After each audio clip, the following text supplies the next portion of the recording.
In the first day of the Globe 5G Hackathon Enablement Workshop, powered of course by Globe Prepaid Virtual Hangouts.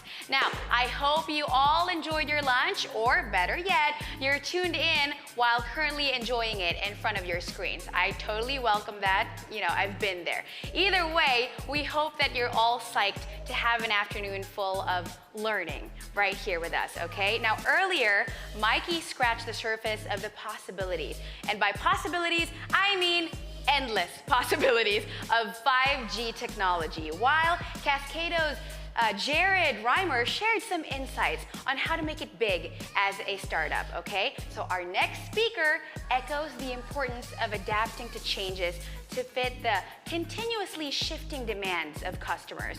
The change in landscape due to COVID-19 made some businesses really resilient. And by embracing new technology, they were able to sustain their livelihood and pursue greater heights in the new normal. So here, discussing SME innovations in the new normal, please welcome Globe's Market Analysis and Planning Manager, John Leonard M. Alcantara.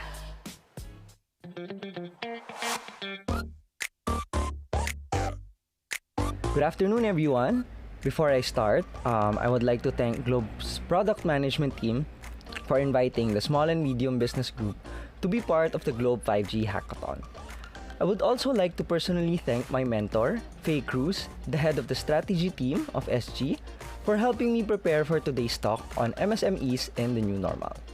So hello everyone, my name is John Leonard Alcantara, or Cantor for short, and I'm honored to be here as a speaker for you today. So just a quick introduction of myself. I'm currently heading the Market Analysis and Planning for Globe's Small and Medium Business Unit under the Strategy team. My role is to be the trusted advisor for SG by using data and customer insights to help anyone in our organization make effective business strategies and decisions.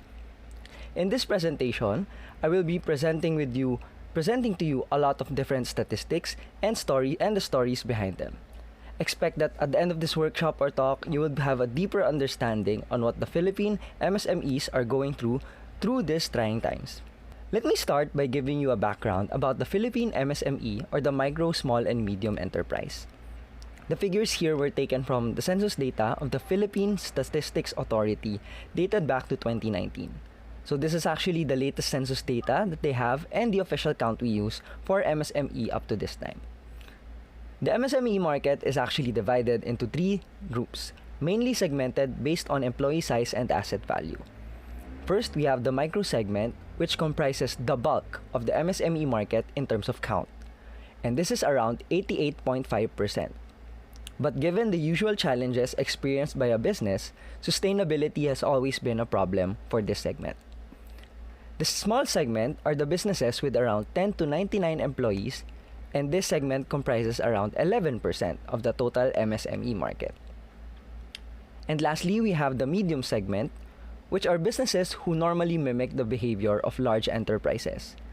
And this is actually just around 0.4% of the entire market. Together, these three comprise the total number of MSMEs at 995,745 businesses. There are actually three reasons why the MSME is considered as the backbone of the Philippine economy. First, 99.6% of the businesses in the Philippines are MSMEs. Second, 62% of the country's total employment is generated by these businesses. And last, 36% of our country's overall gross domestic product, or GDP, is contributed by the MSME. Clearly, these MSMEs are a critical engine for the global economy, but in the wake of the pandemic, these businesses were badly impacted given the lockdowns and other health measures implemented by the government. When COVID-19 came and hit the country, it took a huge toll in our economy and in everyone's well-being. Our cases currently are now over 1 million, with a daily average of around 10,000. So let's focus on what has happened to every part of our country because of this pandemic.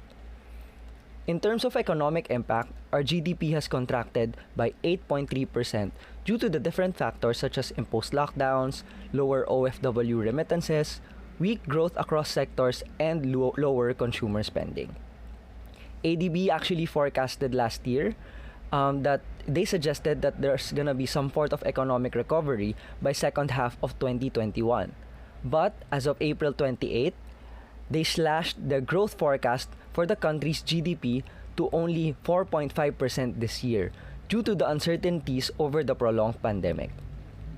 Now, as a response, the Philippine government implemented mandatory health protocols which impacted industries requiring close contact and mobility, namely the retail, logistic, food services, education, manufacturing, and tourism industries. In return, businesses were significantly impacted by the crisis and have been forced to change how they operate. They now focus on financial liquidity and the health and safety of their staff and customers. Some also adapted digitally and used different supply chain strategies in order to continue operations. And lastly, the Filipino consumer also had formed new habits and routines out of this pandemic. They now prioritize health and well-being, focusing on spending only for the essential goods and also observing safety measures to help stop the spread of the virus. So exactly a year ago, we conducted a study and it was estimated that around 750,000 formal MSMEs will be impacted by the crisis, of which 19% may declare bankruptcy within the same year. During that lockdown period, sentiments loomed around helplessness and isolation and insecurities. 6 months after the first lockdown, we interviewed these owners again to find out if there are changes to what they're going through around Q3, Q4 2020 versus the lockdown time during April and May 2020.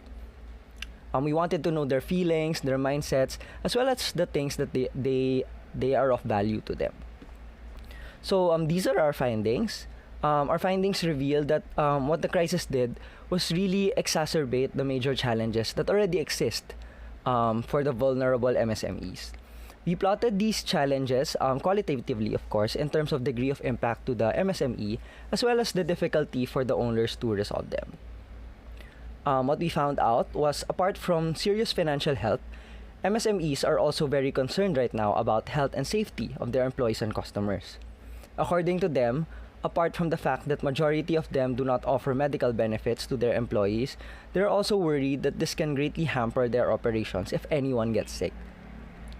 And this is an area right now where they feel most vulnerable because they have no control over it. Those that will likely thrive operate within industries that are forced to quickly pivot to digital. The following trends were seen in these industries that quickly shifted to digital in order to continue operating in the now normal. So first, we have the retail industry. We see the shift from the typical brick-and-mortar setup or stores, physical stores, to a hybrid or fully online store setup. This industry also maximized their digital channels such as their website and social media pages in order to reach out to their customers. For the food industry, they have adopted contactless transactions. So restaurants were limited to taking reservations, requiring customers to complete a digital health declaration form, and the menus were also made available via a QR code. So most of these restaurants also shifted to takeout and food delivery only. For the financial service industry, they have strengthened their online banking as a primary channel for financial transactions to lessen people to go to their branches. Cashless payments were also featured as to broaden and also broadened in order to promote more contactless transactions. For the education sector, schools have shifted to the blended learning setup in order to lessen face-to-face interactions among students and teachers. Some also automated their school processes such as enrollment and tuition fee payment. Teachers are also looking into the gamifying the students' experience so that they would learn better online. For the business services industry, their demand for superior connectivity increased since most operations have shifted online. They have also started automating basic services by utilizing chatbots to continue servicing their clients in order to focus more on their employees' health and wellness. For the logistics industry, most have integrated their delivery platforms to the different e-commerce channels of other companies. They have also upgraded to a more sophisticated tracking system in order to optimize their operations despite the travel restrictions. And last, for the healthcare industry, they are starting to adopt telemedicine and the use of e-prescriptions in order to lessen the burden on their frontliners. Utilization of contact tracing applications are also being used in order to lessen the spread of the virus. But while the digitalization has been accelerated due to the pandemic, some barriers are still present and must be addressed. In a DTI survey to MSMEs conducted last July 2020, the top concerns of business owners are the following. First, 63% of the respondents said that new tools and technologies would be costly to their business. 60% said that it would be inconvenient to migrate their old technologies and processes into a new one. And last, 51% said that there is a lack of knowledge and skill set in the organization in order to fully utilize the new technology. So in order to understand our customers better, we also looked at the ruling mindset of these MSME owners and mapped it from pre-COVID going to 2021. What we saw was a cycle of different emotions. So before COVID, the entrepreneur spirit is at its very, very high, and everyone wanted to be a business owner at some point of their lives. When COVID came and the lockdown happened, there was denial. When the lockdown happened especially, everyone was asking, is this real? Is this really happening?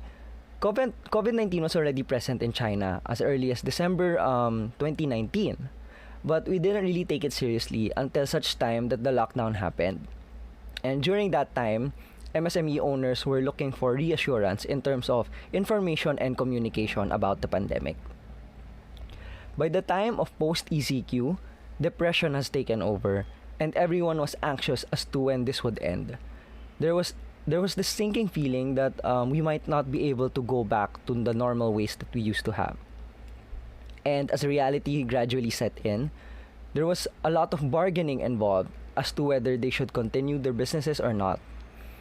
If I may quote one of the business owners saying at that time, I have accepted that COVID-19 may not go away soon, but I am here and I intend to stay. I will not go down without a fight.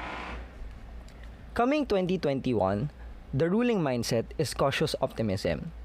So MSME owners have already accepted that this may be our new normal, and their biggest needs is empowerment. They look for different brands which can give them guidance and direction on what to do as they try to move forward despite the crisis. Our new MSME customers have moved from focusing on longer-term strength to the more urgent need of surviving the present time. And as such, they have started to acknowledge that their old ways won't work. They need to pivot to new business models and adapt flexible work arrangements. They also recognize that technology is a vital tool for their operations, and they're very much open to innovate. This is something that we can capitalize on as we try to help these MSMEs recover and thrive through digital. So to further illustrate the things they have gone through amidst this pandemic, let me tell you a story about two MSMEs and their journey towards recovery through digitalization. First up, we have Company One. Company One is a local women's fashion brand who is popular with consumers. They are a medium-sized business with over 70+ retail stores nationwide. So back in 2019, majority of their sales attribution was from their stores. And of course, the owner's main goal was to expand the business even more. March 15, 2020, when lockdown started, their stores were all temporarily closed and only a skeletal workforce was in place to ensure business continuity. They focused all their efforts on accelerating other sales channels, which would be accessible to consumers, such as their website. They saw a decrease in demand for their products, also since being on lockdown meant people would have less needs to buy women's apparel, especially shoes and bags.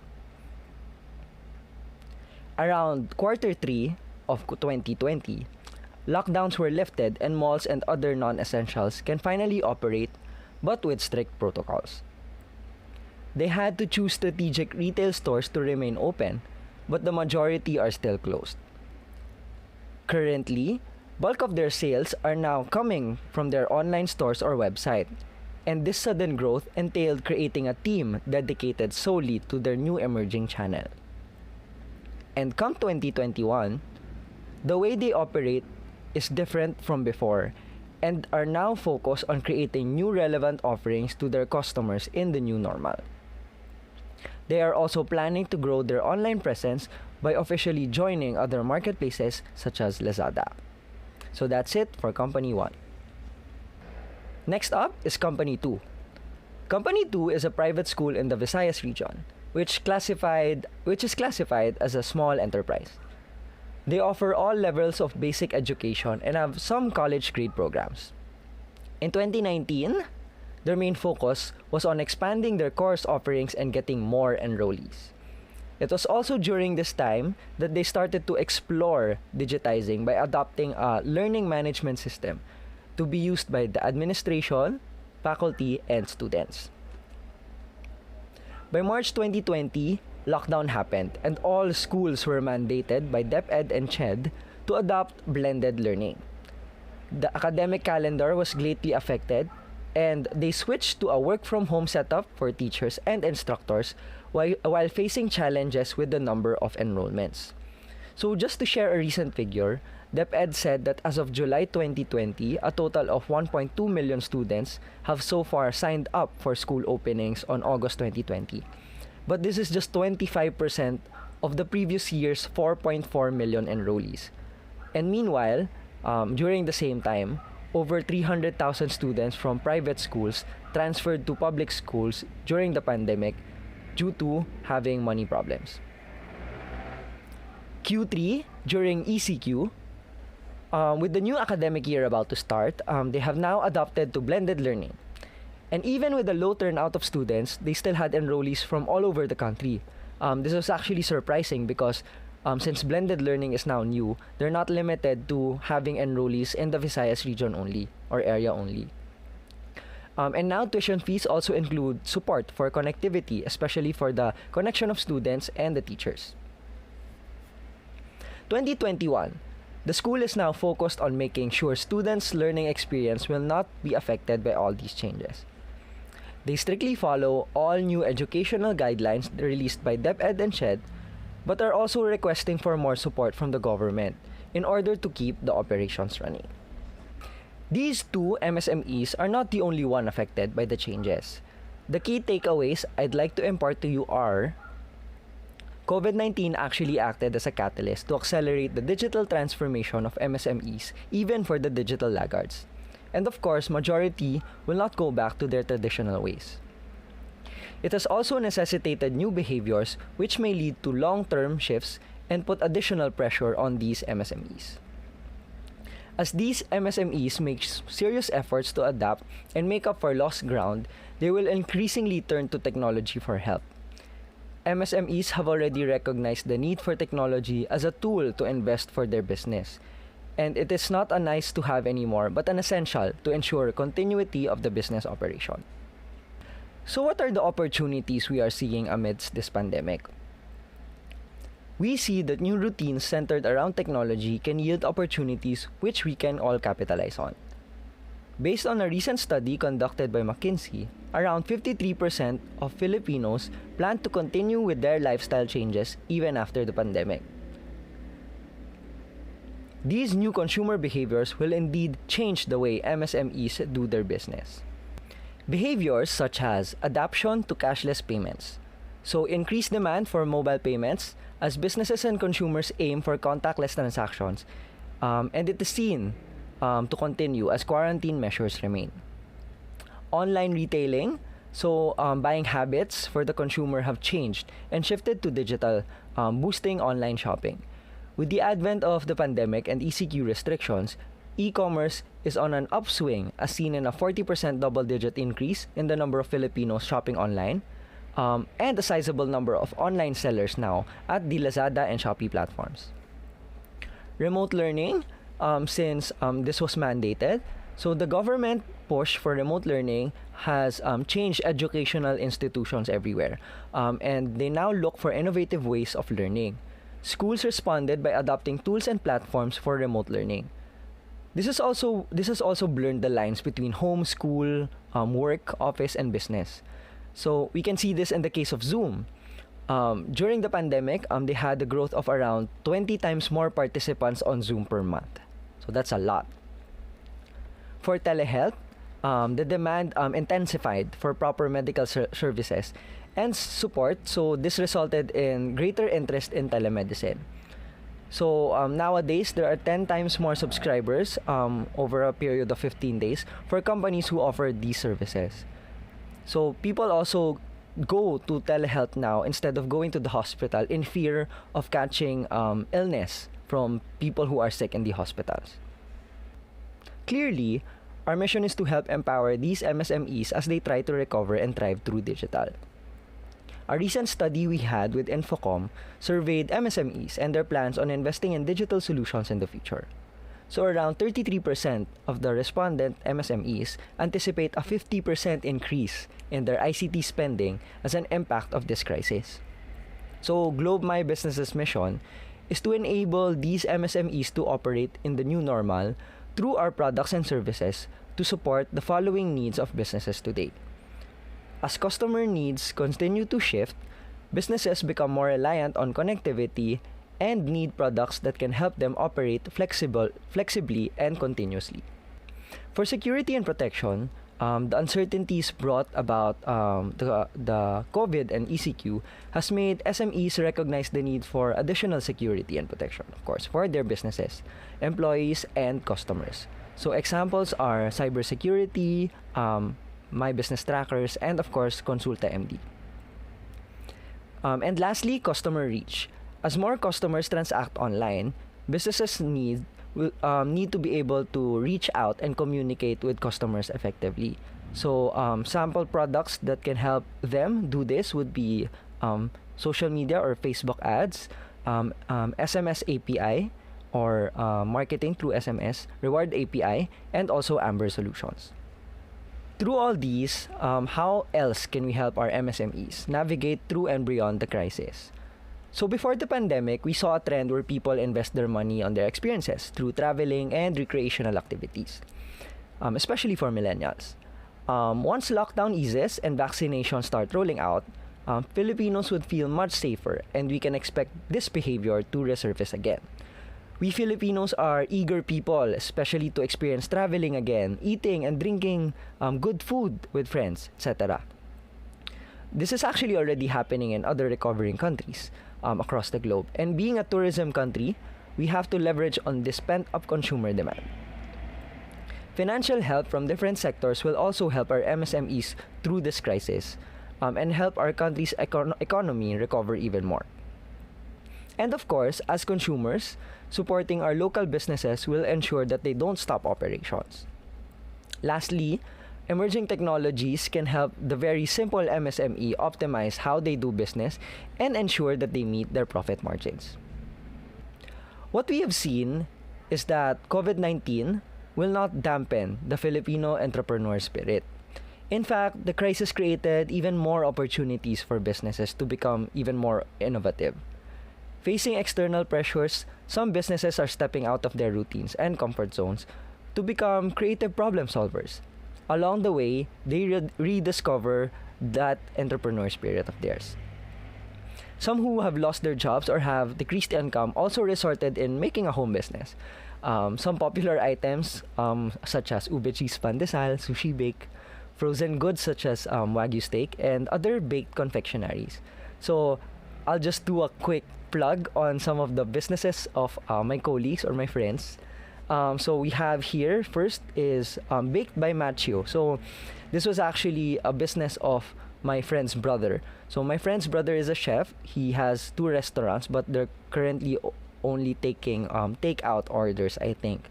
So what he did was create a home business for sushi bake, since it's a very, very good trend right now. And they've had this a lot of times already, and it's very good, so you should try it out. Next, I had a teammate who actually loves baking. And during the pandemic, she rediscovered her love for baking. So she actually created her small business called Maribel Sweets. And she has an Instagram page right there. And she sells different baked goods such as cookies, brownies, cakes, and even like the popular ube cheese pandesal. Another colleague of mine here in SG has her business called Haley's Steakside. So her business is all about selling steaks, of course, frozen steaks. So my family personally is a huge fan of steaks. Every time we have a celebration, we would go out to a steakhouse. But now we just order like frozen steaks from different online sellers, and we have it here at home, and we cook it by ourselves.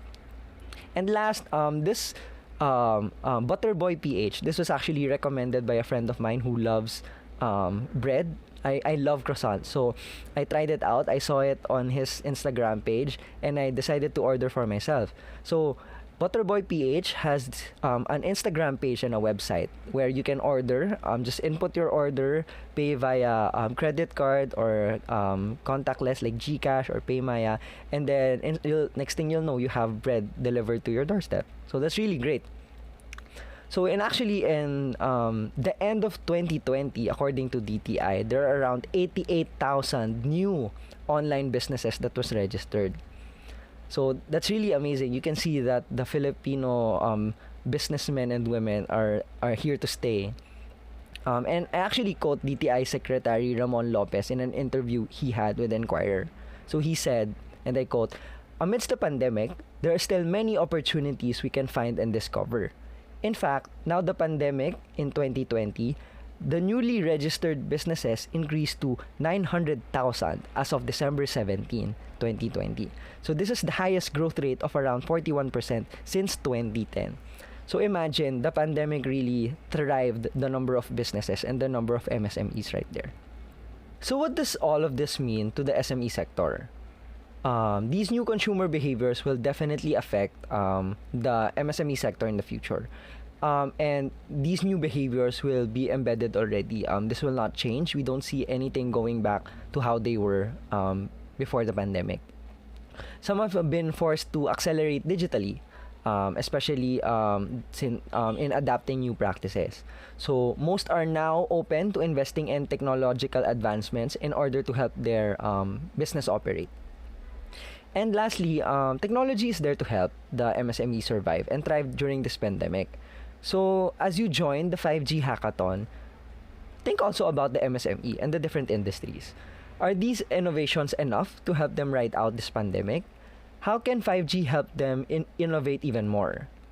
These are the same questions we use to ask ourselves how we can innovate our products and services in order to support the Filipino MSME. So we here at Globe My Business are committed to help these MSMEs reinvent their success amidst these trying times. We will continue to focus on empowering the Filipino MSMEs' dream as they navigate through and beyond this crisis.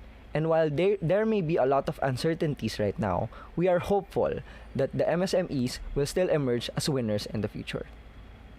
And with that, I would like to end my presentation. So thank you very much for listening to my talk.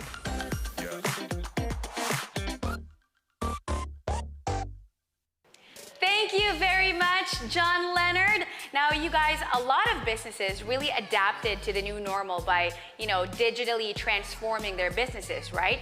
So with the help of technology, they really evolved and rose to the challenge for sure. And it's very evident in the current market landscape. So if you're digitally present, super convenient as well, and able to offer services such as cashless transactions and e-wallet payments, your business can definitely stay afloat. And again, if you have questions for our speakers, please feel free to send them over the chat or head on over to globe5ghackathon.com for registration details, okay? Now, listen up.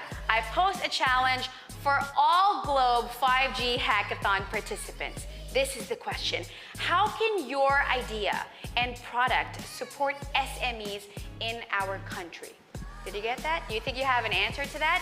If you think you do, make sure that you're all registered and set to submit them to the Globe 5G Hackathon starting the 1st of June.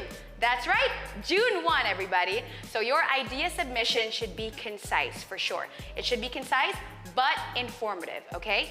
And you have to keep in mind who your target customer is.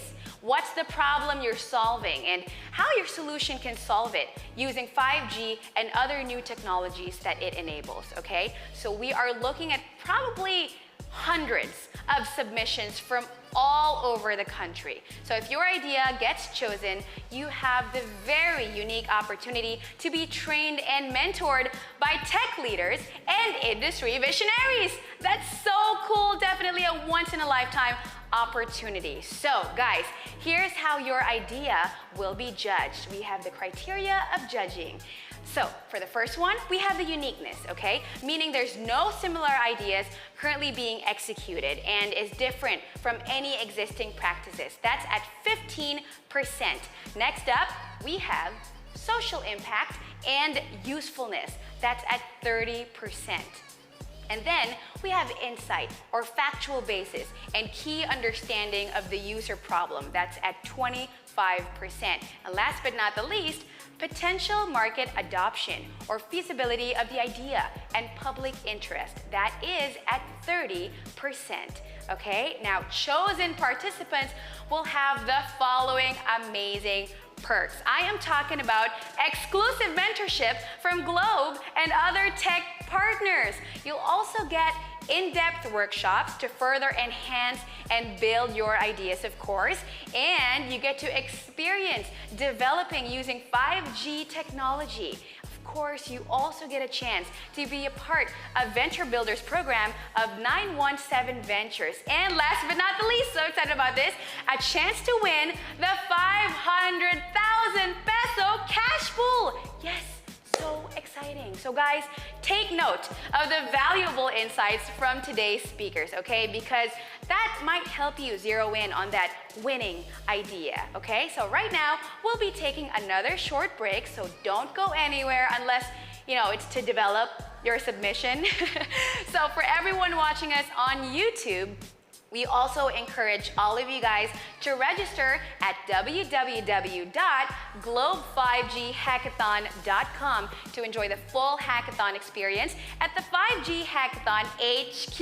And also, to everyone watching us in the HQ, please guys, don't forget to post your hackathon experience on your social media accounts and make sure to use the hashtag Globe5G Hackathon. Got all that? All right, I'll see you guys later.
once again to the first session of the Globe 5G Hackathon Enablement Workshop, powered, of course, by Globe Prepaid Virtual Hangouts. Now, today, we help strengthen the foundations of your ideas by providing real-world industry examples straight from the tech leaders themselves, okay? Now, from what we heard from Jared Reimer about the development of Slack to the lightning-fast adjustments of SMEs during the pandemic, it is really proven that having an agile mindset is key to developing a desirable and functional product, okay? And feedback, ladies and gents, is really your friend. And knowing how to manage this can make or break your product. So always be open to feedback, okay? Now, to help design your thinking process to utilize feedback to your advantage, please welcome Globe Business Consultant, William Arnaiz.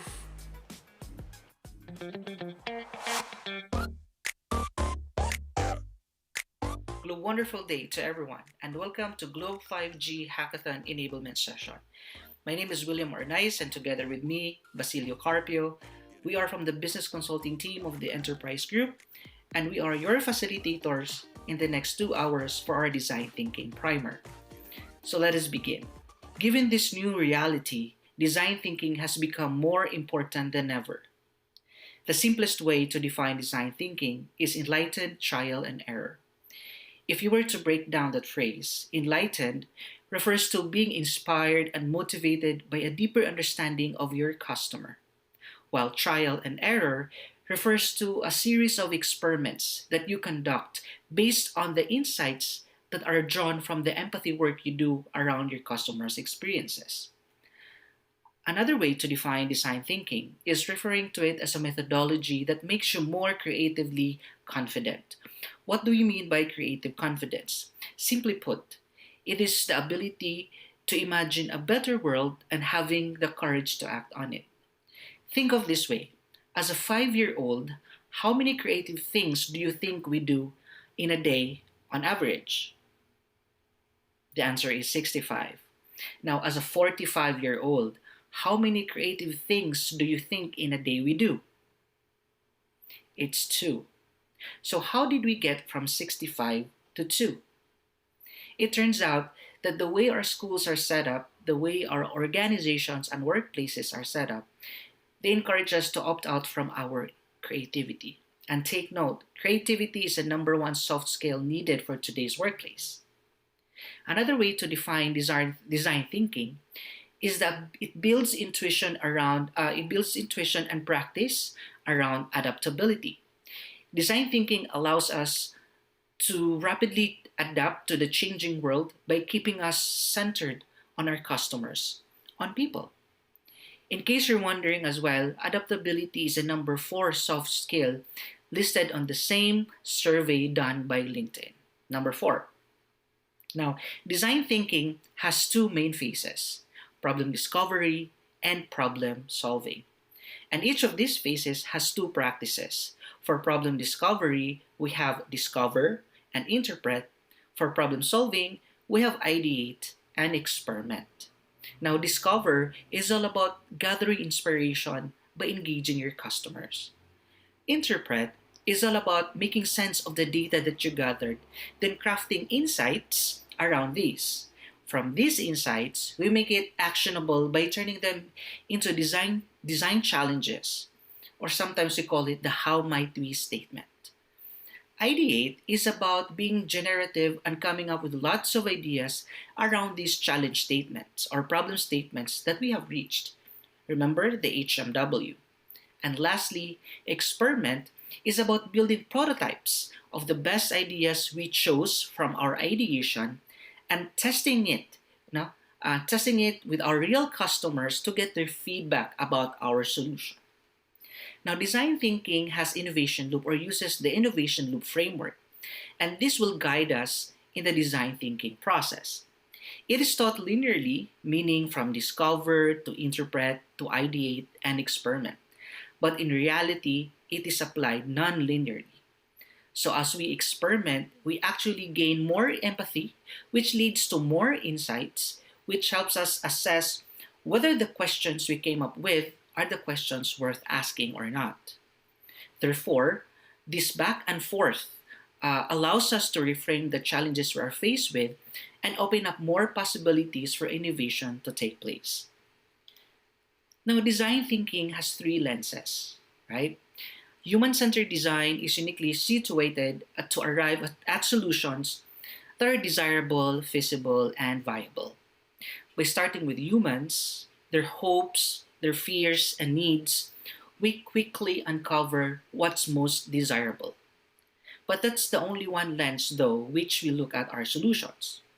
Once we've determined our range of solutions that could appeal to the community we're looking to serve, then we start to hone in on what is technically feasible to actually implement and how to make the solutions financially viable. So it's a balancing act, but one that's absolutely crucial to designing solutions that are successful and sustainable at the same time. So there are trade-offs in innovations or design thinking. So first you have to find the sweet spot between the three lenses of feasibility, viability, and desirability, and this is where innovation takes place. Now, desirability, we also refer it to design thinking as a human-centered process because it begins with people. We want to listen to their dreams, their wants, and desires of others, and then propose a solution that addresses what people need and value. And then feasibility, on the other hand, it talks about the solutions that surface should be feasible or technologically possible. Viability, they have to be sustainable in different environments. So they should make solid business sense, diba? So let's start our design thinking journey. So let's start with discover. Let's use a sample. Let's use a case study.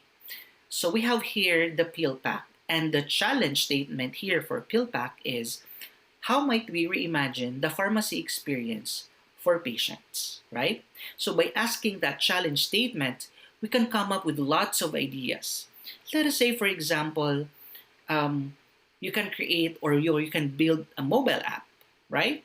Followed by medicine delivery or order it via phone.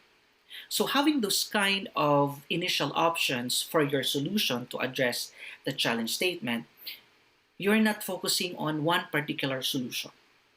And with that, you can narrow it by using empathy. Again, design thinking is human-centered design. That means we need to understand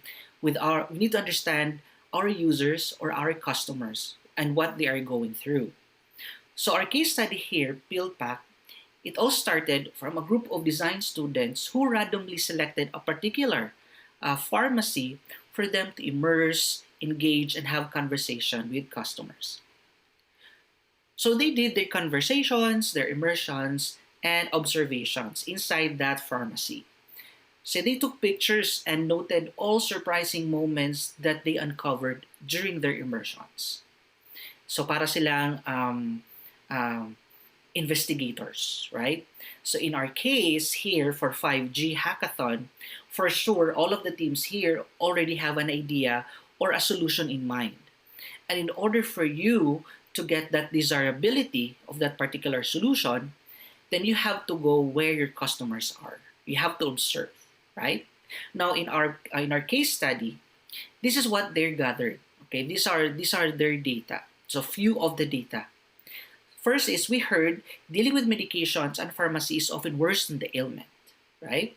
And then we observed seniors having difficulty opening bottles and remembering when to take their medications. So these are qualitative data, and you uncovered this directly from the real customers of your solution. So it is very important to get the inputs or insights from your users or from our users. And for you to get their trust, right, you need to show empathy. So what is empathy? So empathy is bridging the gap between what we say, do, think, and feel. Also, it allows us to understand our users more deeply and put ourselves in the shoes of our users and find out what people value versus what they want. So again, guys, this design thinking primer is a very short version, but we also have a bootcamp version. This is 2 days, and we talk more about empathy. We dig deeper on empathy. So how do you become more empathetic? So there are three ways. We have observing, listen with your eyes; immersing, listen through experiencing the human condition ourselves; engaging, listen as others open up. Diba? So when we say observing, we need to check how the users behave in the real world, how they use the technology, the device, right? How they go about the device or the service that they are availing. Immersing, on the other hand, is you need to try it yourself, right? You heard in the news about commuting in Metro Manila, riding an MRT. In order for you to understand what these commuters are experiencing, you have to try it yourself, right? So that's immersing. Engaging is very crucial because you will be talking, you will be having a conversation with your customers. You have to you need to agree their emotions, and you have to share your stories too, and so on, right? So that's empathy. So so after going all of those activities, now observing, immersing, and engaging, you need to gather all of those data, right? And with that data, you need to create a user persona or a target customer profile, right? So what is a user persona or a persona? A persona represents a cluster of users who exhibit similar behavioral patterns in their purchasing decisions, use of technology or products, customer service preferences, lifestyle choices, and the like, right? So here's an example of a user persona. So if you have a particular solution right now, you have to have this, right? Like for example, for Pillpack, we have here Juan de la Cruz, 38 years old, diabetic and hypertensive, and always commute to go to a pharmacy. So this is the data that they gathered. Customer codes: dealing with medications and pharmacy is often worse than the ailment. Frequency of pain point: 2 to 5 times a month because he goes to the pharmacy at most 5 times in a month. Compensating behavior and current solution: this is just temporary solution. So we have either si Juan de la Cruz to wait or ask somebody to buy for him, right? And barriers in solving that problem is lack of time and less patience. So his wish list, in order for his pain point to be permanently solved, is: I wish I can order medicines fast at a pharmacy with less to no waiting time. Okay? So with your user persona like this, or the target customer profile, this becomes now your focal point, right? So this is the focal point of your solution. This will be your basis, right? So you can always go back and check what are the needs and the value of this particular persona. This will never change. Your per user persona will never change. You may change your solution, modify your solution, but your user remains constant, right? So that's it for Discover, right? So I will turn over you to Bas. Bas will be discussing about Interpret. Bas, take it away. Hi, I'm Basil Carpio. I'm from the Business Consulting Group of Globe. At this point, we will be discussing the second innovation practice, which is Interpret. This is where we will be inspiring new thinking by discovering what people really need. In the earlier discussion, we have learned how to create a problem statement, wherein we relate our user and the need. To add more depth or context to what we are resolving, we have to put or add insights to the problem statement. This is where we frame or reframe our problem. Then, what is an insight? An insight is the surprising anomaly that you get from your client's statements. An insight is usually connected with an emotion. This is in Tagalog what we call hugot. I would like to show you a video of what is the power of insight. So before we get into discussing the common pitfalls related to crafting insights, Let's first talk about the power of insights and why it is an integral part of the design thinking process. Good insights help us become more innovative because it anchors us on facts and evidence that we have observed, experienced, or heard, and not hearsay or opinion. Next, it motivates us to act on the new discoveries we have just learned. There's a certain excitement and drive in wanting to do something about the problem. As you can see, insights are at the center of coming up with innovative solutions. So what is an insight? An insight is really not a slogan. It must not be a motto. It must not be a mission statement. It should not state a result. It is not a solution. It must not justify something.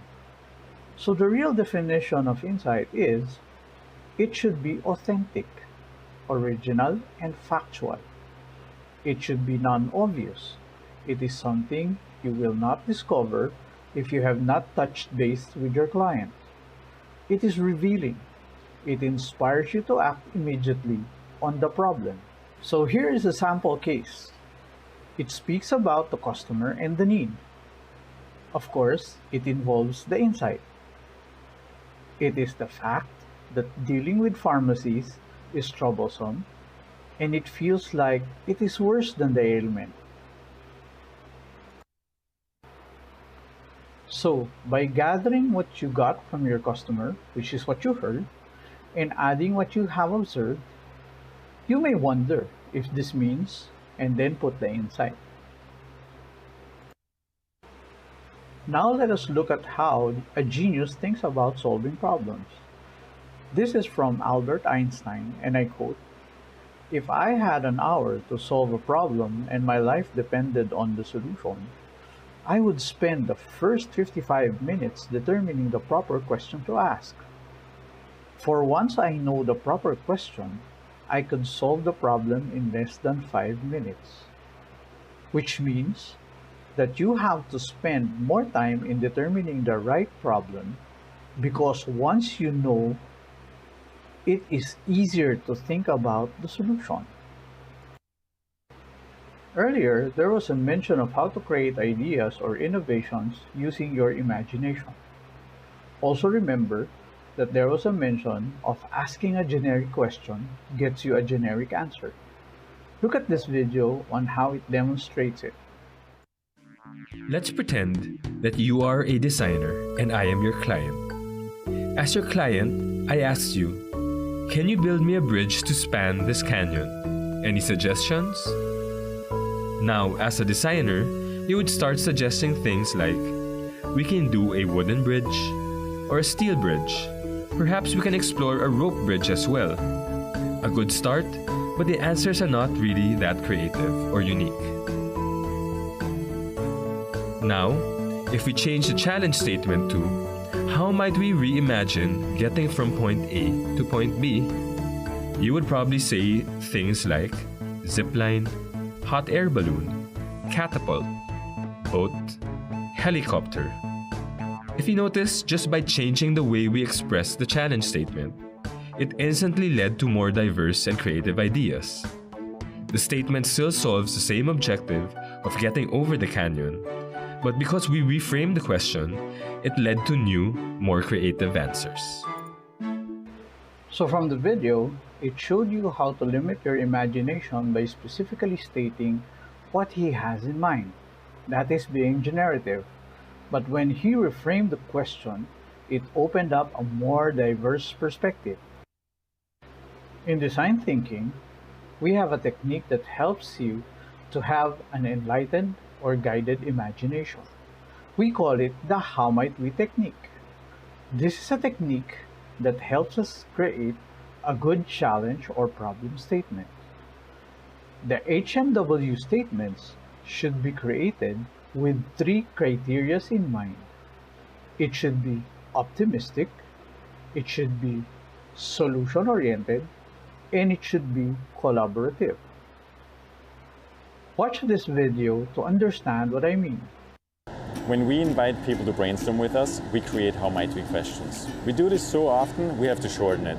We call How Might We's simply HMWs. Let me give you an example. Right now I'm working on creating new bathrooms for India. So what about the question, how might we redesign public toilets in India? Well, that's a little bit wide. Let's try to narrow it. What about how might we create a doorknob for Indian toilets that's clean, safe, and invites people in? Wow, so this was a little too narrow. Let's find an in-between. How might we create a sense of safety in public toilets? Well, that works. See, it takes a little bit, but this one allows the right amount of creative freedom.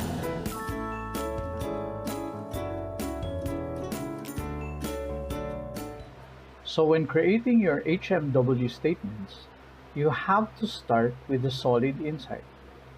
Find the sweet spot, the hugot, ika nga. It must be ambitious, inspiring, and actionable. So in this sample, this was how the HMW statement was created. Here's a tip. Start the statement with how might we, then add the problem statement, plus the insight.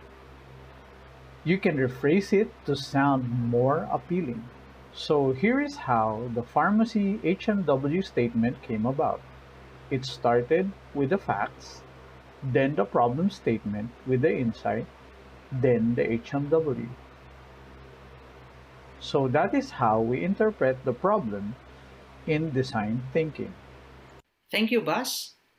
We talked about how might we questions and how they are formed from the point of view statements and insights as a way to redirect the mind from identifying problems into a solution finding mode. So turning statements into questions means we're ready to dig even deeper into the design thinking process as we enter the third step, ideation. Created by IDEO, mashups as an ideation method are as fast and fun as the title suggests, and requires that you must mash together two things that may not go together as a way to inspire new ideas. So a lot of great ideas are actually combinations. So if you're going to have a brilliant idea, you need to be borderline ridiculous. So find creative ways to combine items from the two categories together to create or to ideate new products or services or other ways to solve your design problem. Here are some examples of an ideation mashups. So as you can see here, the first picture that you can see is the dog with a brush, right? So that means the user here or the designer here wanted to address the cleaning part of the house, those parts of the house that are hard to reach. However, the dog can reach that far, right? So he maximizes the ability of the dog to roam around the house while at the same time cleaning, right? Then below it, we have there a comb and a credit card. So make sure your credit card is already expired, right? So with that, most of us here, no, particularly Filipinos, uses a comb and place it in our wallet, right? So for this particular instance, the designer wanted to have it to place inside, no, inside the wallet. So this one of the mashups, right? So and many more.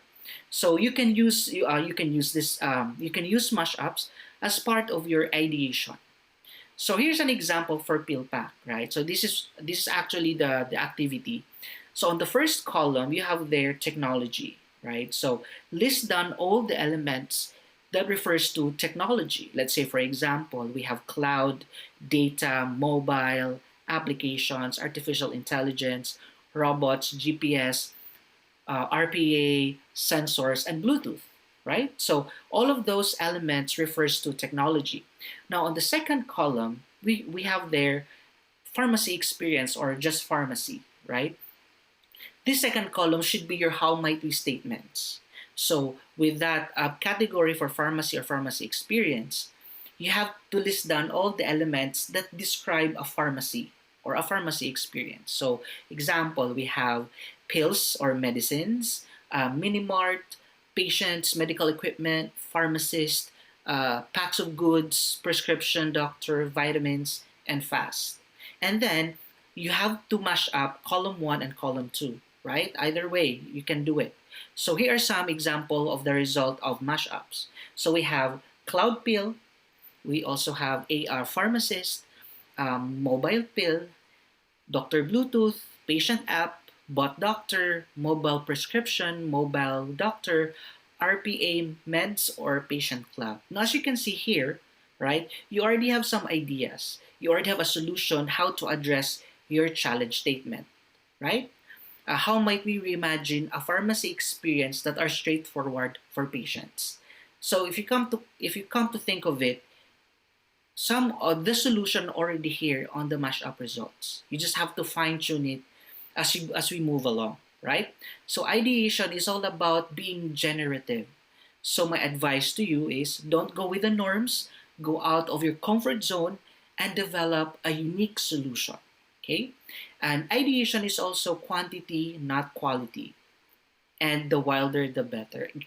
That is why you need to go out of your comfort zone, okay? So you can come up with lots of ideas. Quantity, we will not include quantity, but it's more on quantity so that you have a lot of options to choose from, okay? So at this point, that ends the ideation phase. And Bas will be discussing with you about prototypes under experiment. Bas, take it away. Now at this point, we are making your ideas come to life. Experimenting. This is how ideas become realities. This quote I'd like all of you to remember. Don't experiment to validate. Experiment to learn. In design thinking, we encourage you to fail and improve for the next round to learn its value early.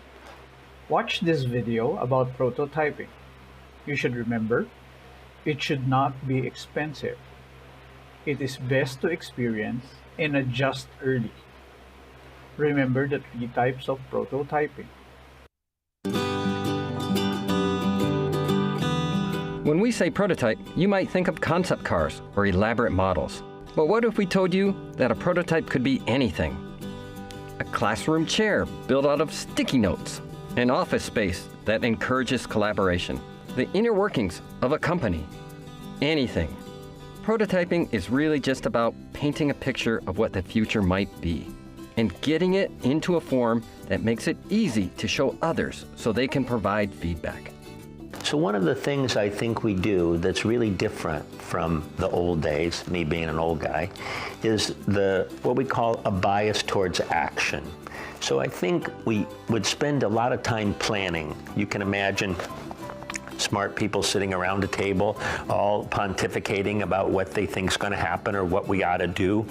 And I think that's kind of a waste of time. We're not that big on planning in the beginning. We're much more into taking action. So if you jump in, build a prototype, go out and try to understand people.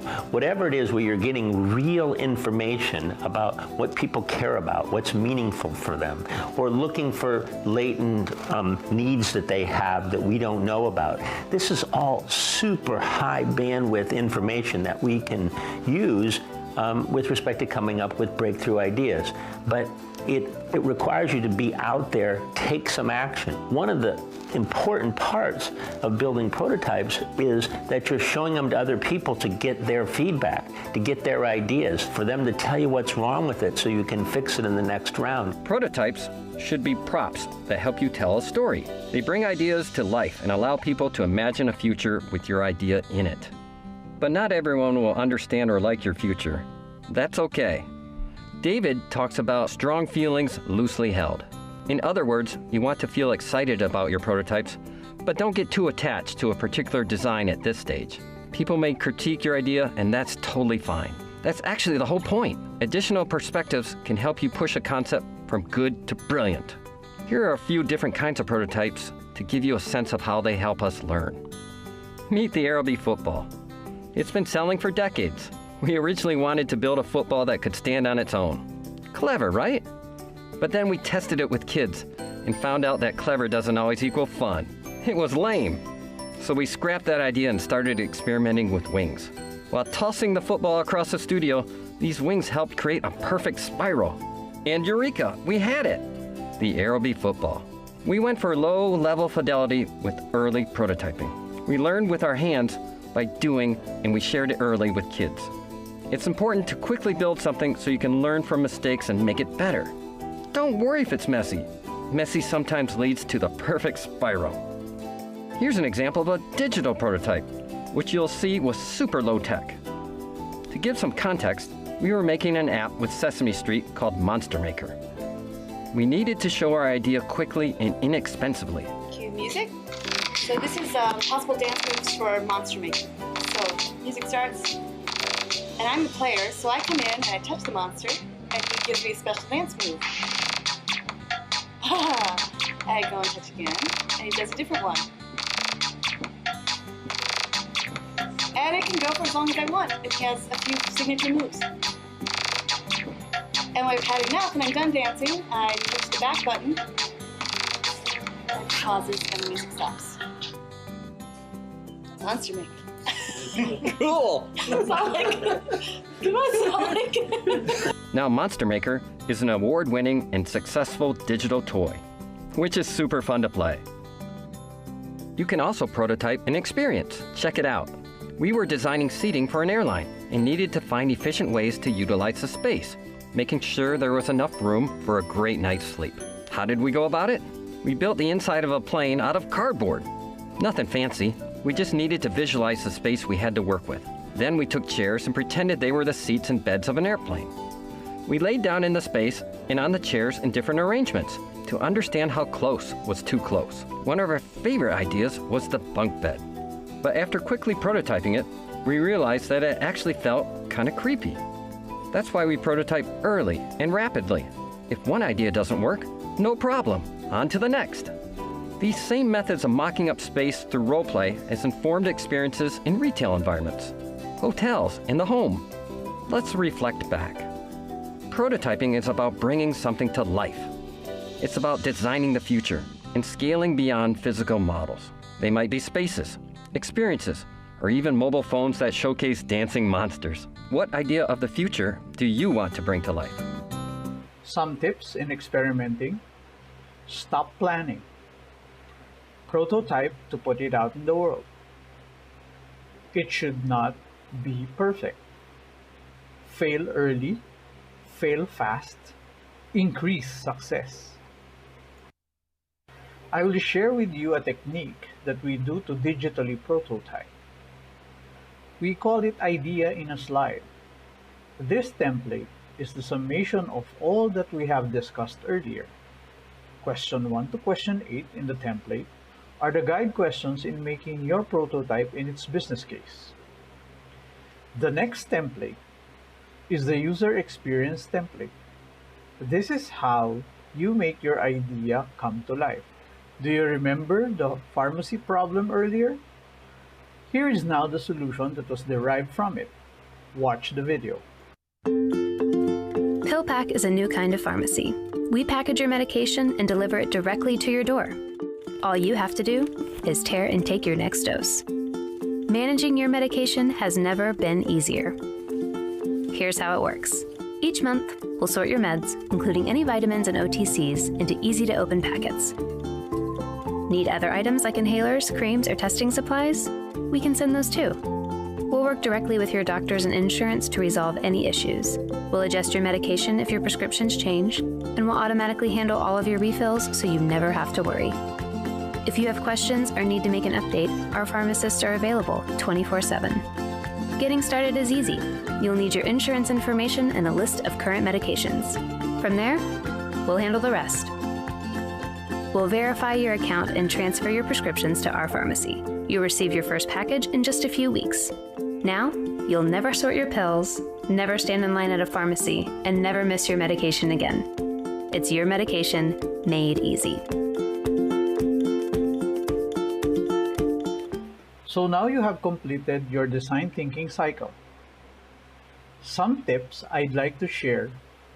Design thinking is enlightened trial and error. It has two phases: problem discovery and problem solving. In the two phases, problem discovery. Remember, start with people. Design thinking is human-centered design. Understand what people value versus what they want. There is a very thin line between the two.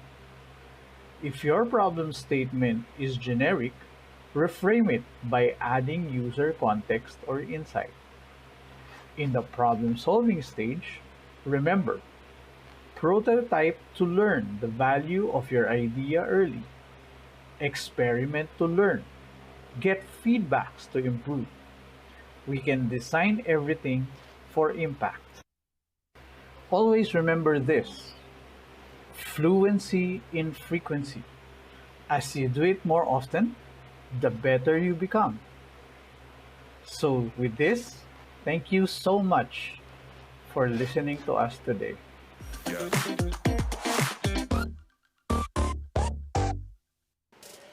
Thank you very much, William. Now, you know, the cases presented by William just really proves that great ideas don't develop overnight, you guys. They really don't. It's actually a long, continuous process of discovering a problem, you know, interpreting all the factors, experimenting on different processes.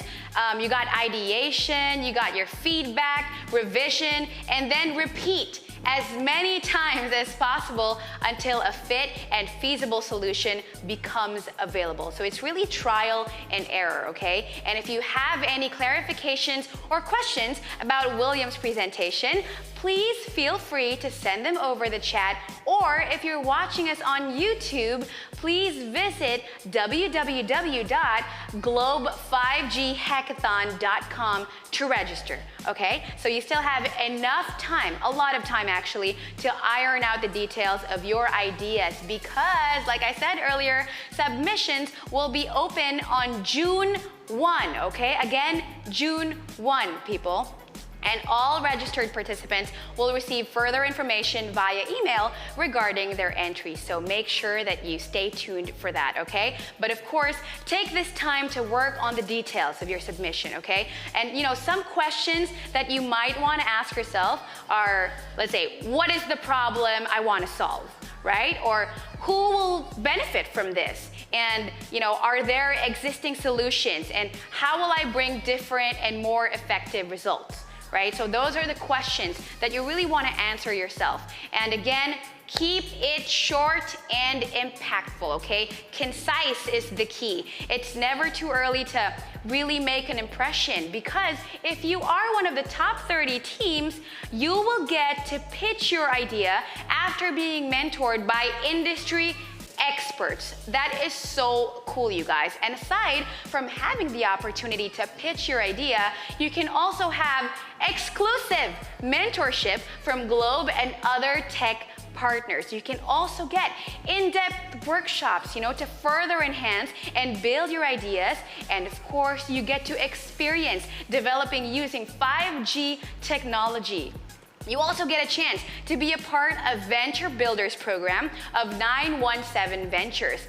And very exciting, a chance to win the 500,000 peso cash pool, okay? So excited about that. You guys, this is your chance to reinvent your power, to really make a change. So really don't hold back and share your idea to the world. Be as creative as you want to be, okay? So we'll be back in a short while, so feel free to roam around and participate in the different activities here in the 5G Hackathon HQ, such as the photo booth, which I mentioned earlier, where you can capture your proud moment as a 5 genius through a customizable photo. You know, you got your boomerang, you got your GIFs in there as well, all the fun stuff.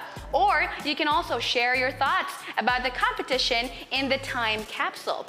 And if you want to read through the FAQs, you can also do that. You got topics, you can read through the schedules and the full calendar of events in the information booth or even take a much-needed brain break at the Gaming Hub. And of course, for everyone on YouTube, we encourage all of you guys to register at www.globe5ghackathon.com to enjoy all these perks at the 5G Hackathon HQ. Of course, powered by Globe Prepaid Virtual Hangouts. I'll see you guys in a bit.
We're speeding into the fast lane with Globe's 5G technology. It's fast, it's fun, it's wonderful. It's Kim Son-ho approved. With Globe 5G technology, the possibilities are endless. It's about time we inspire the youth to create something meaningful, spark reinventions, and improve the framework of the future. That's what the 5G Hackathon is about. Students, professionals, and startups are welcome to join the event by registering using this link. Once accepted, you may enjoy access to the Globe 5G Hackathon HQ, where the enablement workshops will happen. That's 2 weeks worth of fun workshops and mentorship by industry experts from our tech partners. All these to get you to the top. That doesn't end there. Apply what you've learned from the workshops and pitch your idea on how you can use 5G to improve the way we live. The panel will pick the top 30 semi-finalists to join the pitch competition and enjoy exclusive workshops and consultations with mentors. But if you're truly, madly, deeply at the top of your game, you can be chosen as part of the top 10 finalists who will proceed to the Hackathon Finals. 3 of the best pitches will be hailed as winners.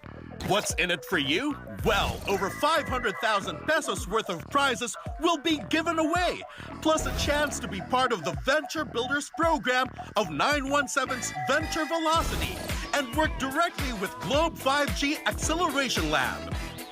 This is powered by Globe and Animal Labs by DLSU. Thanks to 5G, we're about to achieve great heights. Click the link and show us what you've got. Get ready to reinvent your power to create change. Register now.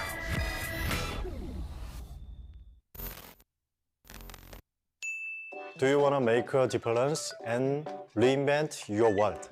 네, 안녕하세요. 여러분, 김선호입니다. 샌드박스 같은 곳에서 경쟁하는 기분을 느껴보고 싶으신가요?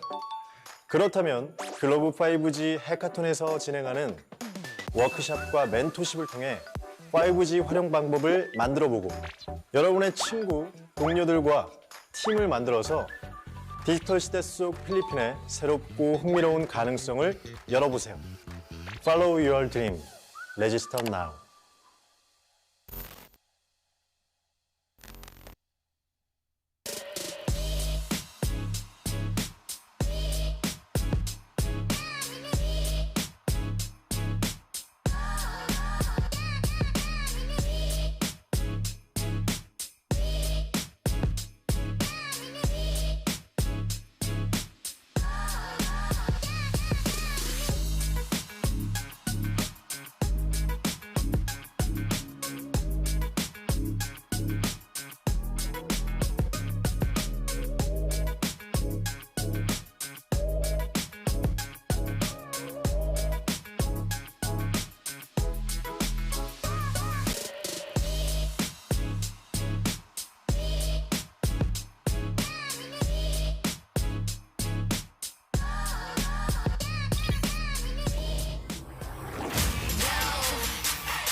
do my thing.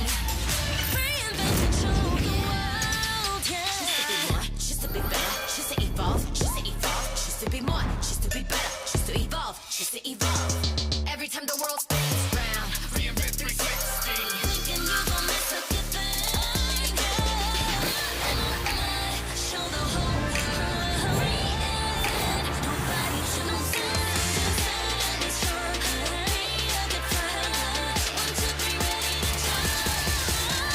Don't you watch me do my thing.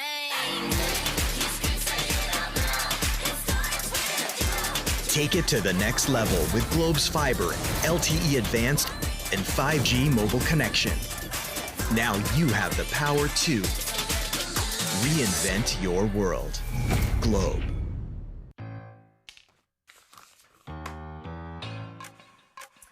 Dear Mother, light of the home. Dad? Hey, baby! Greetings, Professor Rodolfo. May I be absolved from Math Club tomorrow? May Globe Virtual Hangouts kasi. Go and hang out from wherever you are. Just open the Globe One app, choose an event, and click join. Watch concerts online! Woo! Dance together! We can do quiz nights. Yo, let's go! If you allow me, I promise To make it up to you. And repay your kindness tenfold? Truly, your favorite child. I love you, Dad. Mimi. please. Thank you, sir. Enjoy your fave events with Globe Prepaid Virtual Hangouts. All together now.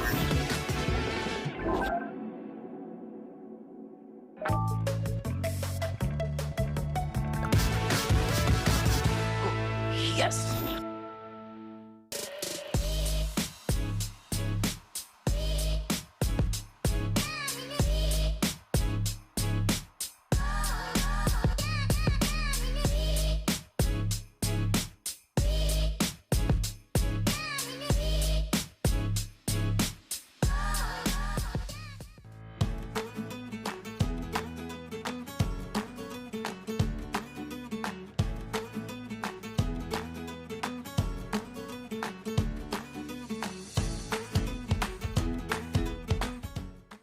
The new mind-blowing Surfer All 99?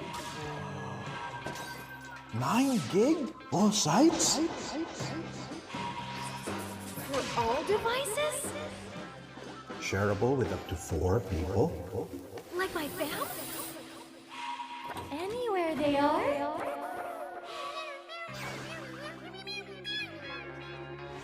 The new mind-blowing Surfer All 99.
To the enablement workshop of the Globe 5G Hackathon, powered by Globe Prepaid Virtual Hangouts. Now, at this point, why don't we talk about cloud computing, okay? So cloud computing is already a staple in the apps that we all use today. You know, it really eliminates the repetitive login of details for different apps, and you can get updates as soon as they become available, right? And it makes everything super convenient and very efficient. But just like any tech innovations present, cloud computing is continuously adapting and developing, of course. So understanding and utilizing the latest features of cloud technologies will really help further develop your product to solve problems and create social impact. So guys, here's a peek on how cloud computing can help you develop that winning idea. Ladies and gents, let's watch this.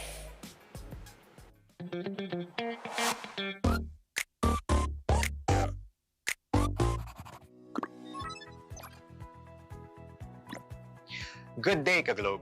My name is Arjo, and welcome to your Cloud Essentials e-course, together with Globe University. So, what is cloud? Let me begin by telling you a story. Back in the 1900s, when the power grid was not yet widely accessible, businesses had to buy their own power generators in order to run their machines. The problem with these generators is that they were not flexible, meaning if they had to buy more machines, they had to buy more generators as well. They needed to get people to run and maintain these generators, and they had to replace these generators every few years. When the power grid came online, businesses found it much easier to simply just plug their machines into the power grid and just pay for the amount of electricity that they consume every month. Now, think of cloud in the same manner as our power grid example. Instead of buying servers and storage to host your applications, you simply subscribe to a cloud service provider and pay for the resources that you use every month. So by definition, I'd like you to remember three main things. Number one, cloud computing is the delivery of on-demand computing resources from servers, storage, and even applications. Number two, cloud computing is accessible via the internet, meaning you can access it anywhere around the world. And number three, cloud computing is on a pay-as-you-go model, meaning you will only pay for the resources that you consume. Now, cloud isn't just some magical service where your data is floating in the sky. It's actually pretty similar to what you have in your own data centers. The components are actually the same, from storage, servers, networks, database, even the way you access it, the way you administer it is pretty much very similar. The difference between the two is that your traditional on-premise environment is mostly inflexible, meaning that the capacity that you currently have is mostly fixed and not flexible. If you need additional capacity, it would take a lot of time, especially from procurement, to get these new equipment, to get these new servers, to get these new storage. Next, you have to run, maintain, and replace these systems periodically, usually every 3 or 5 years. And finally, in the event of a disaster, your options are pretty much limited because your data might just be in 1 or 2 data centers nearby. In that effect, an on-premise environment is mostly inelastic. Meanwhile, the cloud is infinitely more elastic, meaning you can deploy your application anywhere around the world in minutes, thus giving you speed and agility. You will only pay for the resources that your application is using, thus giving you a lower overall cost compared to your on-premise environment. And finally, because of all the speed, agility, and flexibility that cloud brings, you manage less from an IT perspective and can actually focus more on innovation. Knowing that cloud is more elastic, scalable, flexible, and cost-efficient than its on-premise counterpart, there are 2 different types of cloud deployments that you should be aware of. Companies today are using private or public clouds to run their workloads. But what are the differences between these 2? There are many variations and permutations when it comes to public and private clouds. But here are the basics. Number 1, location. Public clouds are usually hosted at strategic locations owned and run by these cloud service providers. For example, Amazon Web Services, Microsoft Azure, and Google Cloud Platform. Locations can be India, Singapore, Malaysia, Hong Kong, Taiwan, Korea, and Japan, just to name a few. Private clouds, in the meantime, are often hosted in the customer's own data center or logically behind the customer's own firewall. There are also differences when it comes to the hardware being dedicated or shared between one or many customers in this regard. Public cloud over the years has become flexible enough to offer both types of services, dedicated being used mostly to comply to regulatory requirements. You might have heard of public cloud providers offer dedicated servers or virtual private cloud services. Meanwhile, private clouds will always be dedicated to a single customer. From a scalability perspective, public clouds offer virtually limitless scalability, offering you petabytes of storage, terabytes of memory, and thousands of processing cores that you can access within minutes. Private clouds usually don't have the same level of scalability due to lower economies of scale. Since private clouds are usually dedicated to a single customer, costs are usually higher, thus limiting scalability. Speaking of costs and economies of scale, public clouds generally have lower costs due to the higher number of users, thus driving prices down. Private cloud providers, in the meantime, are trying to catch up in this regard by offering value adds such as managed services in order to offset the higher costs. In terms of access, it is pretty similar across the board, with both cloud deployments offering access via the internet, virtual private network, or leased line, with each option becoming faster and more secure. Finally, each cloud can be used for any workload, but private clouds are generally used more for workloads that are either highly sensitive when it comes to latency or are highly regulated by governing bodies. To make it easier to understand, I'd like to compare the different levels of cloud services that you can get to that of making pizza, whether you make pizza on your own or you go to a restaurant and buy your own pizza. There are 4 ways that you can get your pizza. Number 1, you make your own pizza at home using your own equipment.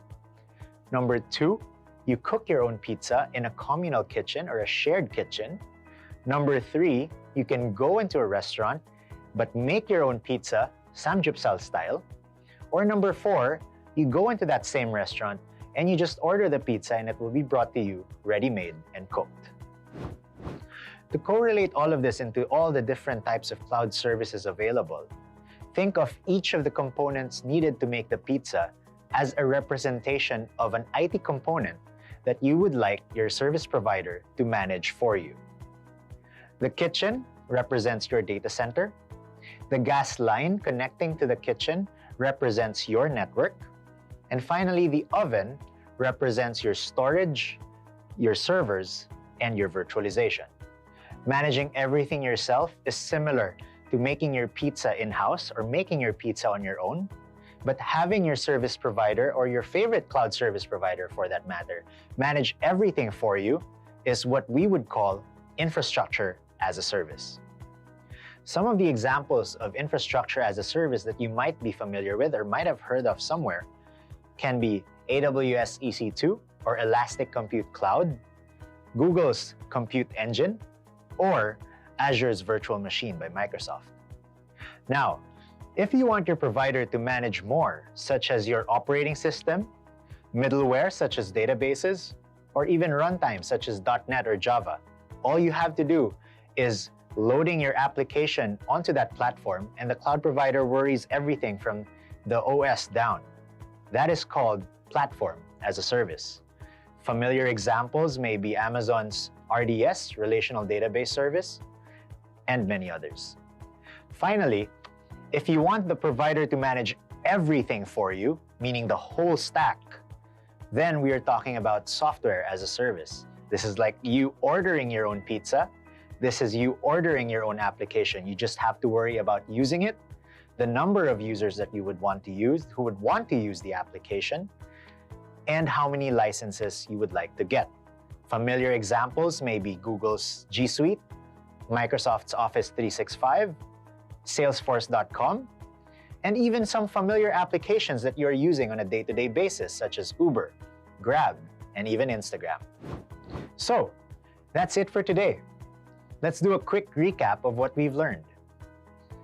First is the definition of cloud. Cloud is the on-demand delivery of IT resources via the internet with a pay-as-you-go model.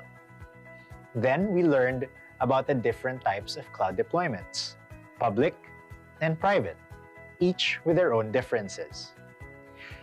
Then we talked about the different service models of cloud, infrastructure as a service, platform as a service, and software as a service. Now we know what cloud computing is, what are the different types of clouds, and what are the different service models. Let's move on to the benefits of cloud. So what are the benefits of cloud computing? Why use cloud in the first place? One of the main reasons why companies move to the cloud is because of improved cost efficiencies. In the cloud, you can see a reduction of up to 30%, maybe even more once you move into cloud native, but that's an entirely different discussion. But moving from an on-premise deployment to the cloud removes the costly cycle of upgrading and replacing your servers every 3 to 5 years. You only get the capacity that you actually need, as I mentioned earlier. Now imagine doing it traditionally, wherein you are looking to purchase a set of servers for your application, and you would have to size those servers for the amount of compute, power, and storage that you need 3 or 5 years down the road. That means starting on day one, you are getting such a huge amount of capacity that you are not yet actually using. Next benefit is the elasticity and scalability that cloud brings. Now imagine that you are a small business and you only have enough money to buy a small amount of servers.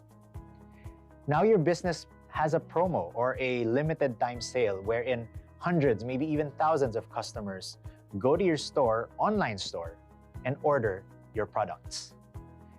If, for example, your physical servers can only take maybe 10,000 customers, customer 10,001 will start to experience problems or slowdowns, or maybe even bring down the entire system. And the cost of adding more servers might no longer be profitable for your business. Having that in the cloud allows you to even start very small, maybe even just one server that is just running. Again, lower cost, but again, scalable. So that one server when your promo comes in, can automatically scale to dozens of servers so that you can accommodate any number of customers that you want, and then scale it back down when your promo is finished. So you have that ability, and it's there in the cloud. Next up is business continuity. I'd like to say that business continuity in general is broken. A lot of businesses are actually saying that it's not going to happen to me. So there are a lot of applications and systems that can actually go down when a disaster strikes. And when I say disaster, it's not just natural disaster, it can be human-caused as well. From a disgruntled employee to simple human error, a disaster can strike anytime to your business.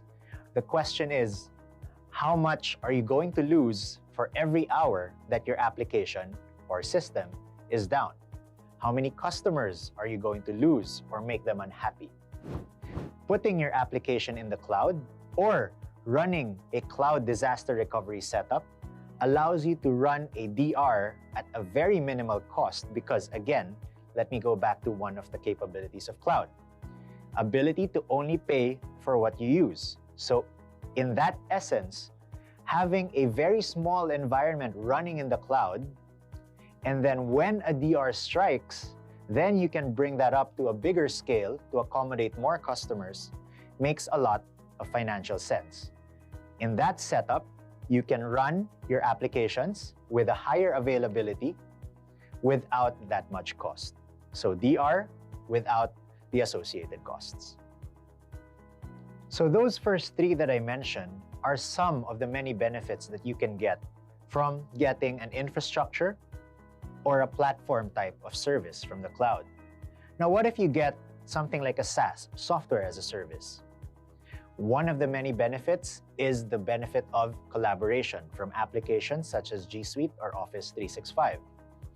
Imagine editing a document, maybe a spreadsheet, financial report, wherein there are a lot of contributors. Instead of sending back and forth multiple versions via email, all of you can work on a single sheet and see the numbers updating in real time. It can be a spreadsheet, a Word document, or even a presentation, wherein you're preparing a presentation for a customer and multiple teams are pitching in, from sales to pre-sales, all the way to the engineering department. Next benefit is flexibility.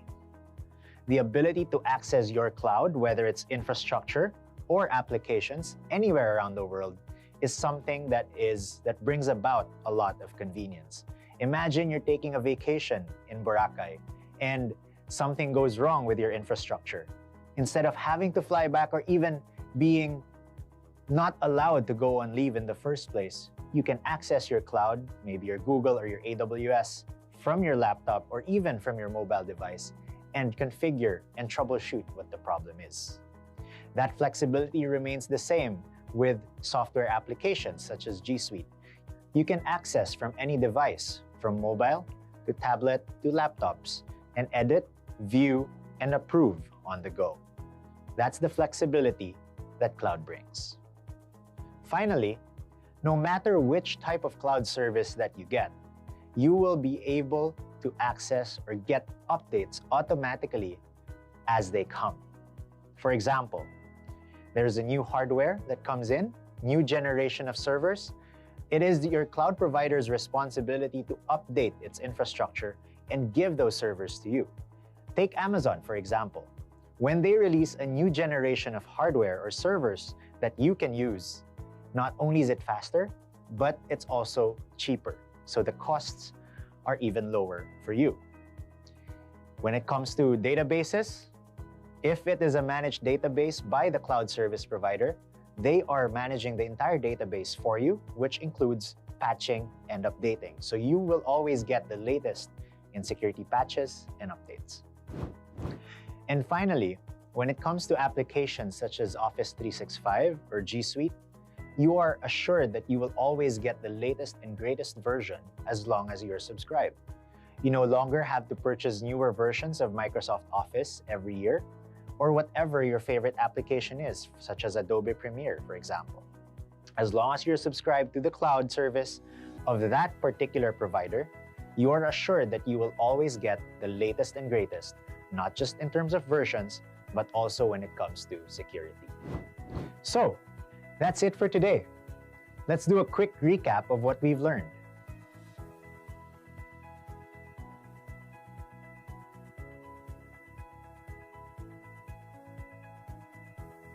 With that, thank you for taking this e-course. My name is Arjo, and may you have a wonderful day.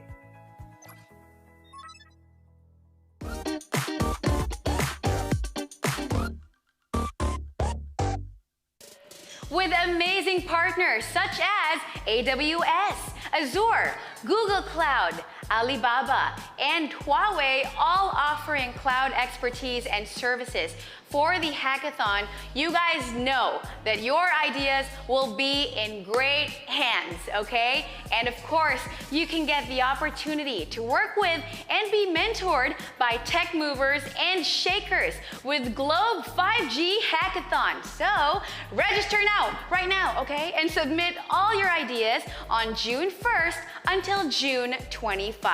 And if you are one of the top 30 teams to be chosen, guys, you will undergo training and mentorship from the hackathon partners that I just mentioned earlier and more, okay? Plus, you have the opportunity to have exclusive mentorship from Globe and other tech partners, in-depth workshops to further enhance and build your ideas. You'll also experience developing using 5G technology, and you get a chance to be a part of Venture Builders program of 917 Ventures. And of course, I'm always hyping this up, a chance to win the 500,000 peso cash pool. Yes! So guys, grab this chance to create something meaningful, okay? And really help improve the framework of the future. You are our future after all. So join the Globe 5G Hackathon right now. And I mean it, right now, okay? So we'll be back with one more video just for you guys, okay? So stick around and enjoy the 5G Hackathon grounds, and we'll see you in a short while.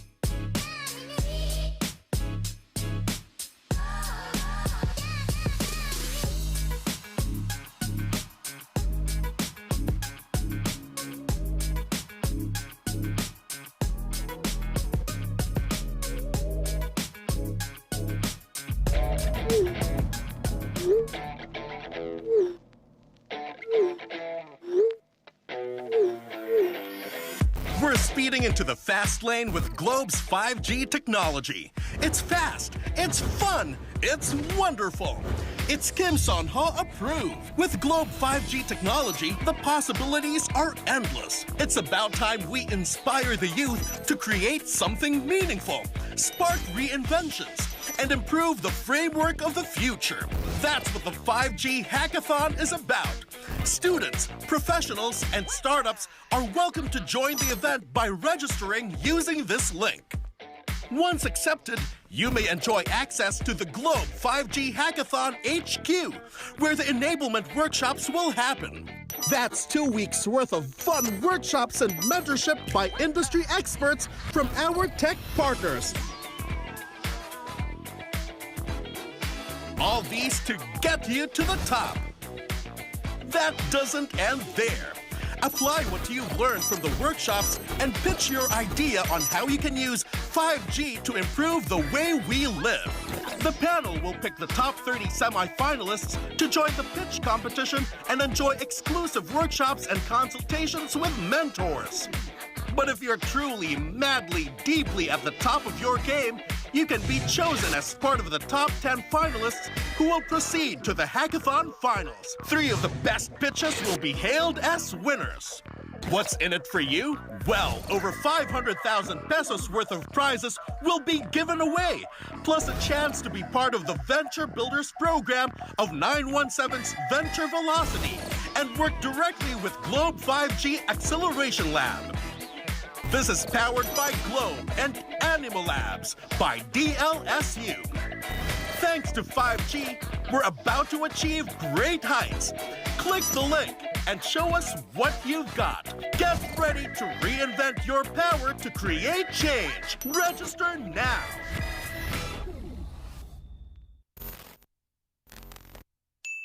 Do you wanna make a difference and reinvent your world?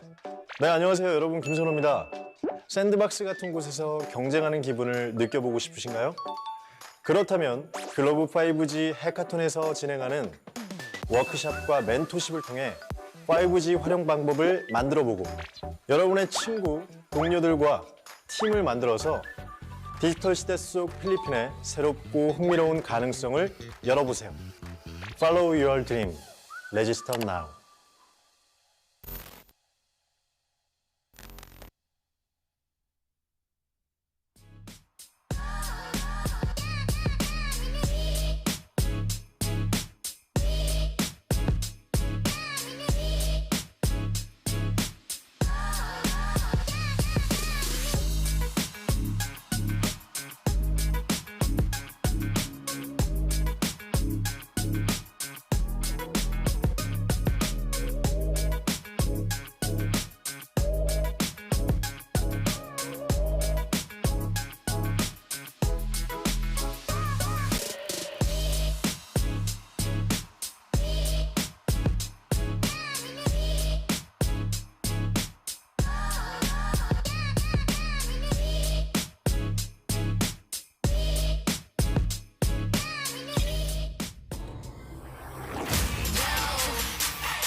Watch me do my thing. Take it to the next level with Globe's fiber, LTE advanced, and 5G mobile connection. Now you have the power to reinvent your world. Globe.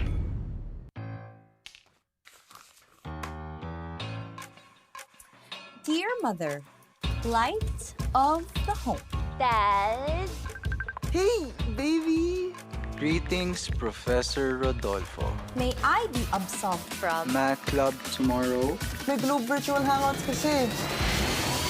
Go and hang out from wherever you are. Just open the Globe One app, choose an event, and click join. We watch concerts online. Woo! Dance together. We can do quiz nights. Yo, let's go! If you allow me, I promise. To make it up to you. And repay your kindness tenfold. Truly, your favorite child. I love you, Dad. please, babe. Thank you, sir. Enjoy your fave events with Globe Prepaid Virtual Hangouts. All together now.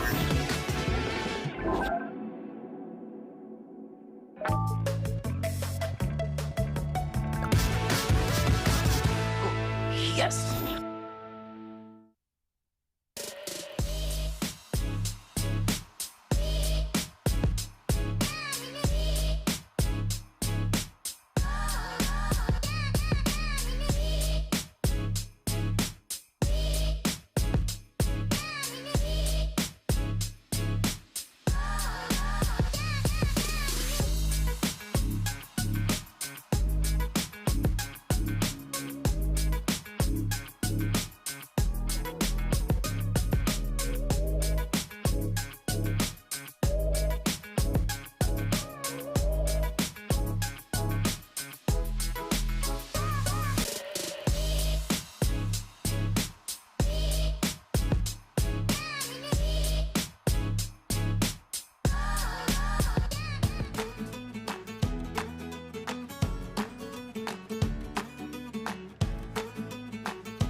The new mind-blowing Surfer All 99?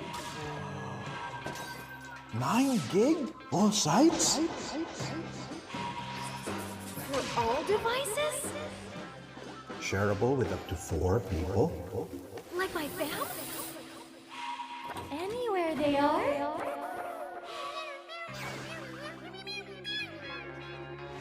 The new mind-blowing Surfer All 99.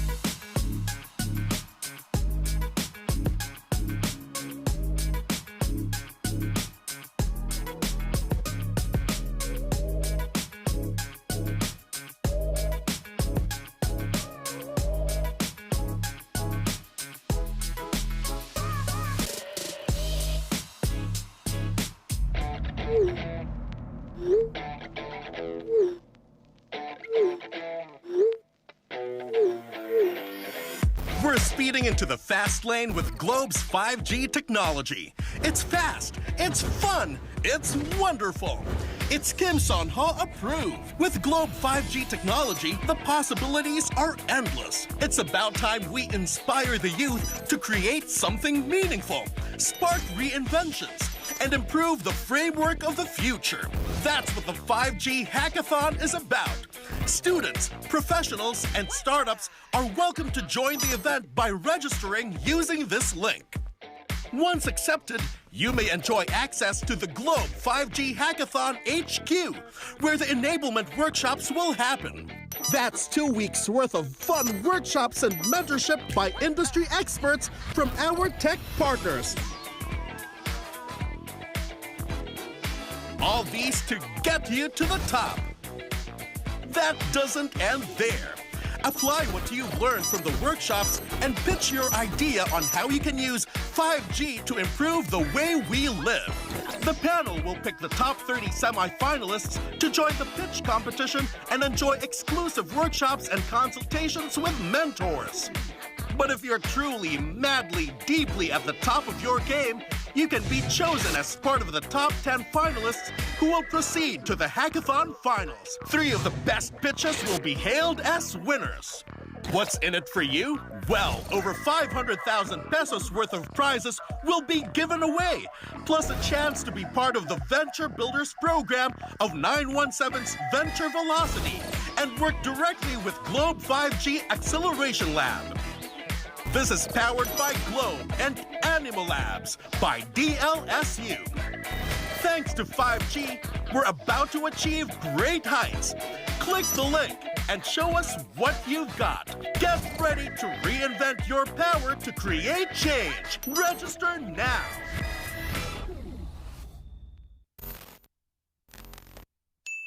Do you wanna make a difference and reinvent your world? 네, 안녕하세요. 여러분, 김선호입니다. 샌드박스 같은 곳에서 경쟁하는 기분을 느껴보고 싶으신가요? 그렇다면 글로브 5G 해카톤에서 진행하는 워크숍과 멘토십을 통해 5G 활용 방법을 만들어보고 여러분의 친구, 동료들과 팀을 만들어서 디지털 시대 속 필리핀의 새롭고 흥미로운 가능성을 열어보세요. Follow your dream. Register now.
watch me do my thing. Take it to the next level with Globe's fiber, LTE advanced, and 5G mobile connection. Now you have the power to reinvent your world. Globe.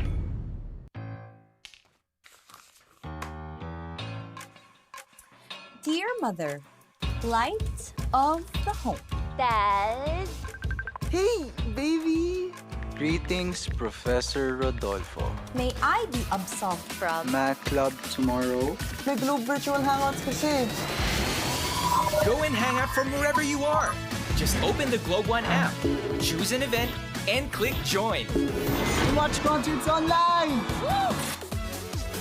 Dance together. We can do quiz nights. Yo, let's go! If you allow me, I promise. To make it up to you. And repay your kindness tenfold. Truly, your favorite child. I love you, Dad. please, babe. Thank you, sir. Enjoy your fave events with Globe Prepaid Virtual Hangouts. All together now.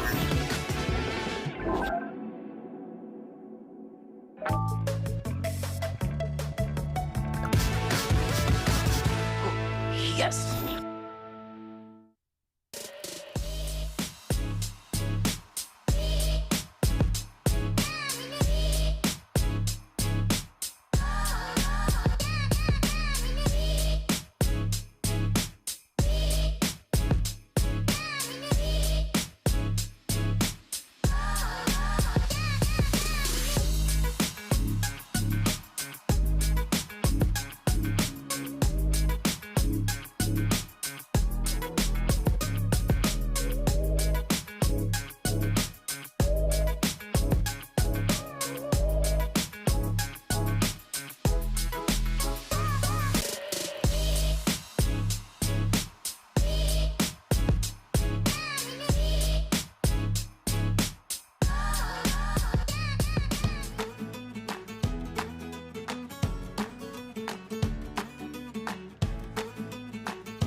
The new mind-blowing Surfer All 99?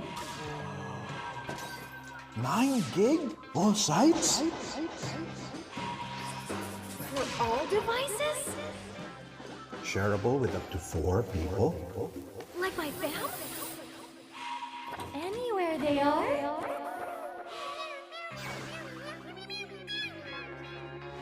The new mind-blowing Surfer All 99.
Guys, we've all talked about and marveled on all the possibilities Globe 5G technology can bring us in the near future, okay? But now it's time to see exactly where it can take us. So here's a peek on the 2020 real-world 5G and AWS applications from the 2020 AWS Invent Conference. Ladies and gentlemen, let's watch this.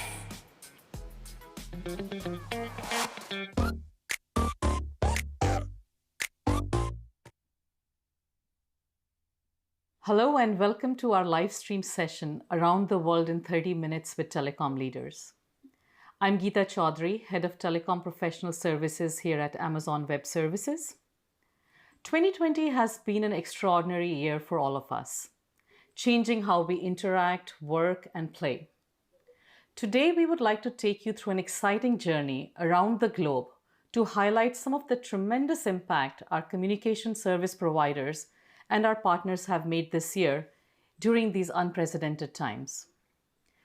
We will share transformation stories that have accelerated our customers' journey to the cloud and the innovations that they've produced as a result. We announced some very exciting launches with respect to 5G and AWS Wavelength, enabling communication service providers to deliver on the promise of 5G. By embracing artificial intelligence, machine learning, our customers have been able to enhance their business outcomes and improve customer engagement and satisfaction. And by partnering closely with a deep network of industry-leading technology providers, we are driving business agility and providing our customers with a choice of innovative software solutions for automating their business processes and driving efficiencies. Together with our partners, we are powering a network transformation that will enable the 4.0 revolution. Lastly, we will share how AWS is enabling our customers to quickly scale and deliver high-quality media and video streaming services during these challenging times. Let's begin by sharing how T-Mobile not only enhanced their customer experience, but transformed their company brand and became an Un-carrier with the help of AWS. We were a company that was stuck trying to identify what we stood for in the market. The Un-carrier is really based on a simple principle. Just listen to your customers. Give them what they're asking for. And that began a series of Un-carrier moves to give customers more value. It was all about just listening and giving people what they wanted. And that's what's led to the success of the company, going from 33 million customers in 2012 to 84 million today. As the business is now moving and we're launching all these Un-carrier moves, we realized we needed to do things differently as a technology organization.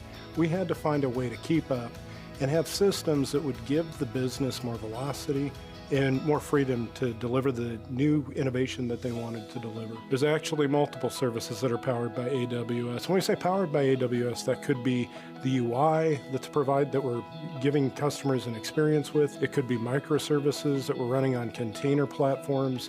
So if you think of the 16 or so services or Un-carrier moves that we've made, there's any number of them that some component is sitting on AWS. I think with AWS, we have continued to move more of our technology into the cloud space. So I think you'll see us continue to expand our cloud footprint, what we're doing with the cloud, how we're using it to drive new innovation. We're not set on everything has to be in the cloud or everything has to be internal. What we're going to do is use AWS and use the cloud where it makes sense. And that's exactly where we're headed.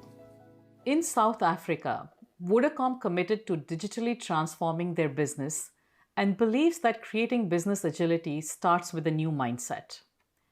They began with a goal to roll out a rapid IT transformation with a new way of working and sharing the transformation responsibility across business and IT throughout the organization. Their approach was to unlock the power of the cloud and build Legacy Migration Factory with AWS Migration Acceleration Program to move over 450 workloads. Today, they are well on their way to see the benefits of the cloud by transforming their people, their skills, and building a new innovation culture. If we hop to UK, we will see how giffgaff is going all in on AWS for transforming their developer experience for their members. I'm the CTO for giffgaff. giffgaff are a UK-based MVNO mobile operator, and over the past few years we've been on a bit of a journey to try and bring our members more into our product development lifecycle. The real inflection point that we had with using AWS was when our engineering team started to take parts of our monolith and put them into independently deployable services, because we knew we wanted those services to run on Kubernetes. Right? We had an OpenShift cluster in our data center that we kind of built and ran ourselves, and we made the decision to move over to EKS. And once we did that and we built some tooling around it, that kind of freed us up to stop worrying about our cluster, about our infrastructure. It was just there and it kind of worked.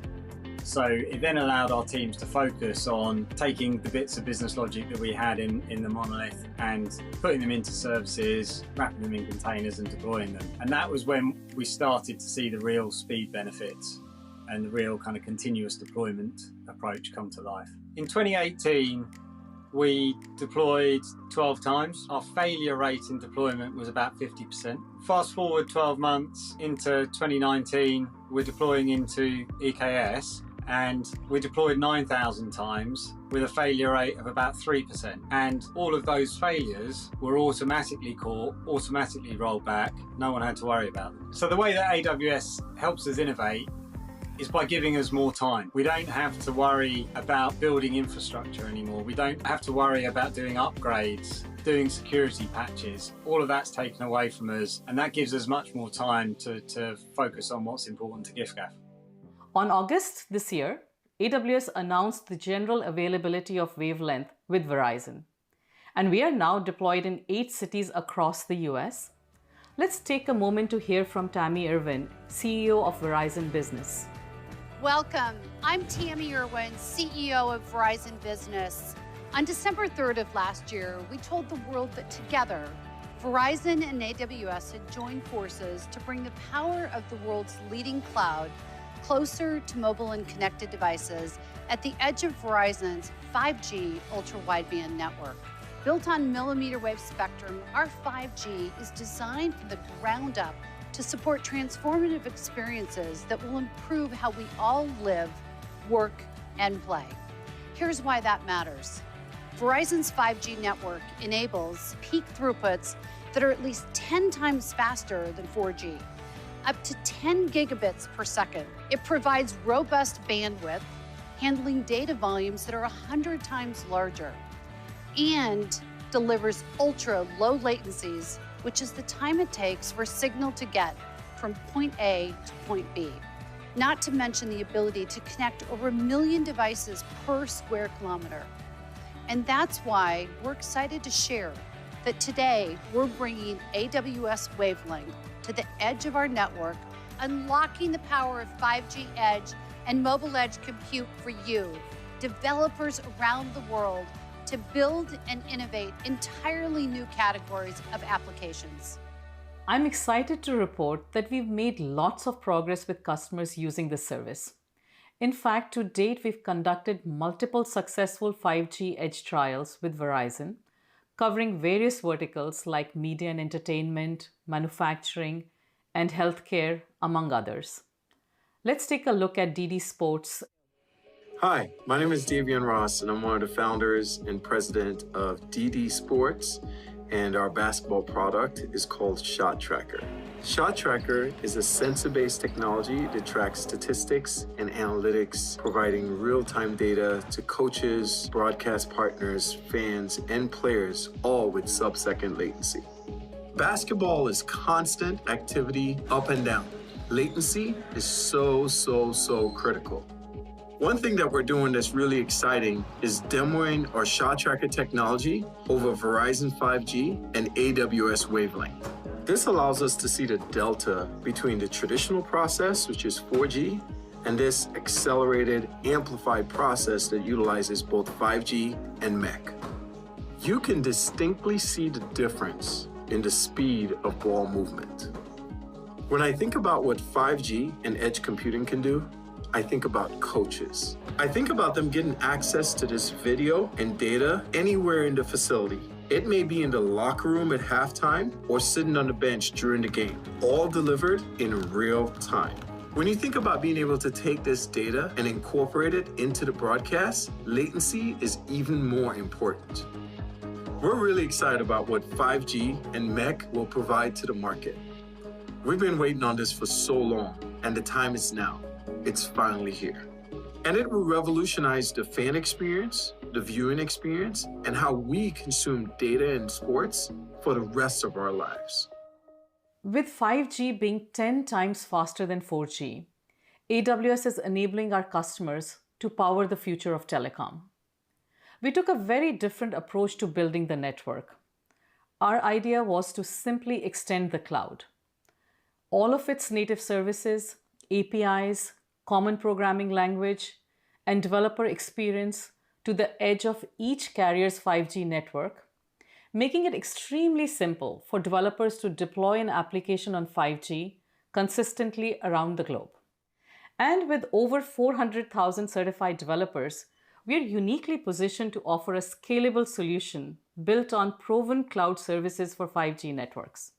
As you have seen during Andy Jesse's opening keynote at reInvent, KDDI will be launching its first wavelength zone in Tokyo, Japan, later this month. Japanese builders are building on AWS wavelength to power manufacturing applications using real-time big data analytics to more accurately predict equipment failures and reducing the machine downtime. And recently, Vodafone Business launched their Edge Innovation Program. Let's take a look at what they have in store for edge computing services across Europe. We're really excited about our partnership with AWS to bring wavelength services to Europe. We'll be the first provider to do so.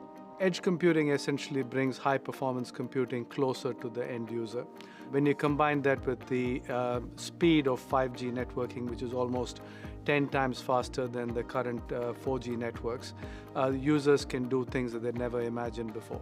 One of the key benefits with 5G mobile networks is that you move computing and storage far out in the mobile network, enabling low latency applications for customers. Small, medium and large businesses can deliver applications that they only imagined before. We have had a great partnership with AWS. It's a great company to work with. We're really happy to bring this to the market. I would ask you to lean forward and engage with Vodafone and register your interest in our Edge Innovation Program.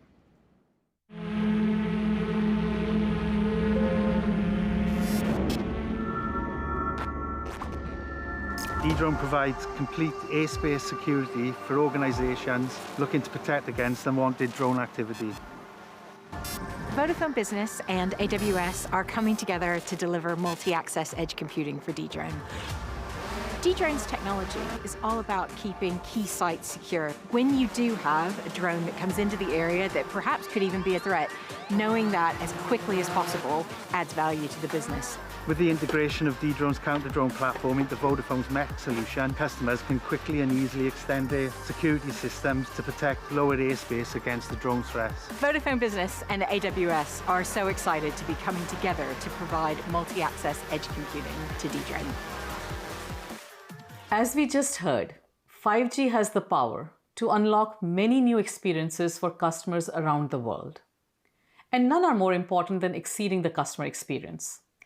Let's hear from the CIO of Verizon's consumer group about how they are improving their customer engagement through all the channels that touch their customers. My role in Verizon is as SVP and CIO of the Verizon Consumer Group, and I have responsibility for all the systems that support our consumer business as part of the larger Verizon entity. 5G unlocks a lot of new experiences for our customers when they are on our network. The bandwidth it provides, the latency that it gives with the network. You can download massive movies in a matter of a few seconds, and you can have multiple things like gaming is a huge use case on 5G. And the best way to do this is to create an architecture that can scale dynamically, at the same time be modular enough that we can really plug and play the various instances using microservices. So cloud seems to be the best place to do this. When you go to the cloud, you get the scaling benefits of up and down, and you get the benefits of having a lesser footprint on your on-prem data centers. And when we made the choice of going public cloud, we had multiple drivers on any channel at any given time and during any event of the year. So omni-channel is a huge priority for us. So we right now are bringing in all our 100 million customers on multiple journeys on AWS, number one. Future is, I would say, bright. And when I think about 5G and the future associated with that, right now we are talking about providing a lot of experiences for our consumers. But we just scratched the surface on our business customers. And what we want to do with B2B and the use cases are enormous. Artificial intelligence and machine learning plays an important role in customer experience. T-Mobile needed sophisticated natural language understanding models to support asynchronous customer care messaging, a channel that customers increasingly want to engage through, but data labeling was a great pain point. To infuse its data labeling with artificial intelligence, T-Mobile turned to Amazon SageMaker Ground Truth. Ground Truth speeds up and scales labeling of training data, learns from these annotations in real time, and automatically applies labels to much of the remaining data sets, giving their customer care agents the information they needed to humanize their experience. The customer is at the heart of everything we do at AWS, and we aim to provide services that provide the telecom industry with the solutions to enhance business agility. So when Verizon came to us to discuss the best way to roll out 5G and position services for their customers, AWS was there to help with computing power required. Let's listen to Lynn Cox, SVP and CIO of Verizon Network Services. I have the operational responsibility for all of the OSS, the operating systems in Verizon. And if you think about what Verizon is, it's a very large network-based company. Once an order is taken, whether it's a consumer order or a business order, that's immediately handed to the operating systems, and we provision and activate those services on top of the network. So I have all of the tools that allow the company to do those functions. Most people think about Verizon, they think about the network. And what we're doing here with 5G, we were the first with 5G, and now what we've set out to do is build the nation's largest, most reliable 5G network. What was great in our partnership with AWS is we could turn to your cloud platform, which had massive amount of compute capability for us. Anybody that knows Verizon, we always say we can out-execute anybody, so we didn't want to spend too much time in that planning phase. If we had done it the way we always did, which was with in-house servers, the cost to do it would have been astronomical, but also the time. It didn't lend itself to what we needed to do in order to have the first mover advantage. So that's where we turned to our partnership with AWS to really maximize the speed with which we could make these decisions and run these, I would say, scenarios to come up with the best plan for our 5G network. From provisioning the right services for the customer to delivering excellent customer care in your contact centers, AWS has a service offering to meet the need. That's why Vodafone New Zealand chose to work with AWS to implement Amazon Connect. Vodafone New Zealand receives approximately 1.7 million customer service calls per month. By implementing Amazon Connect, they will simplify their contact center operations and analyze information to unlock insights that provide new and innovative ways to engage with customers. Amazon Connect will enable Vodafone New Zealand to use AWS artificial intelligence and machine learning services to automate interactions and improve customer service on the platform.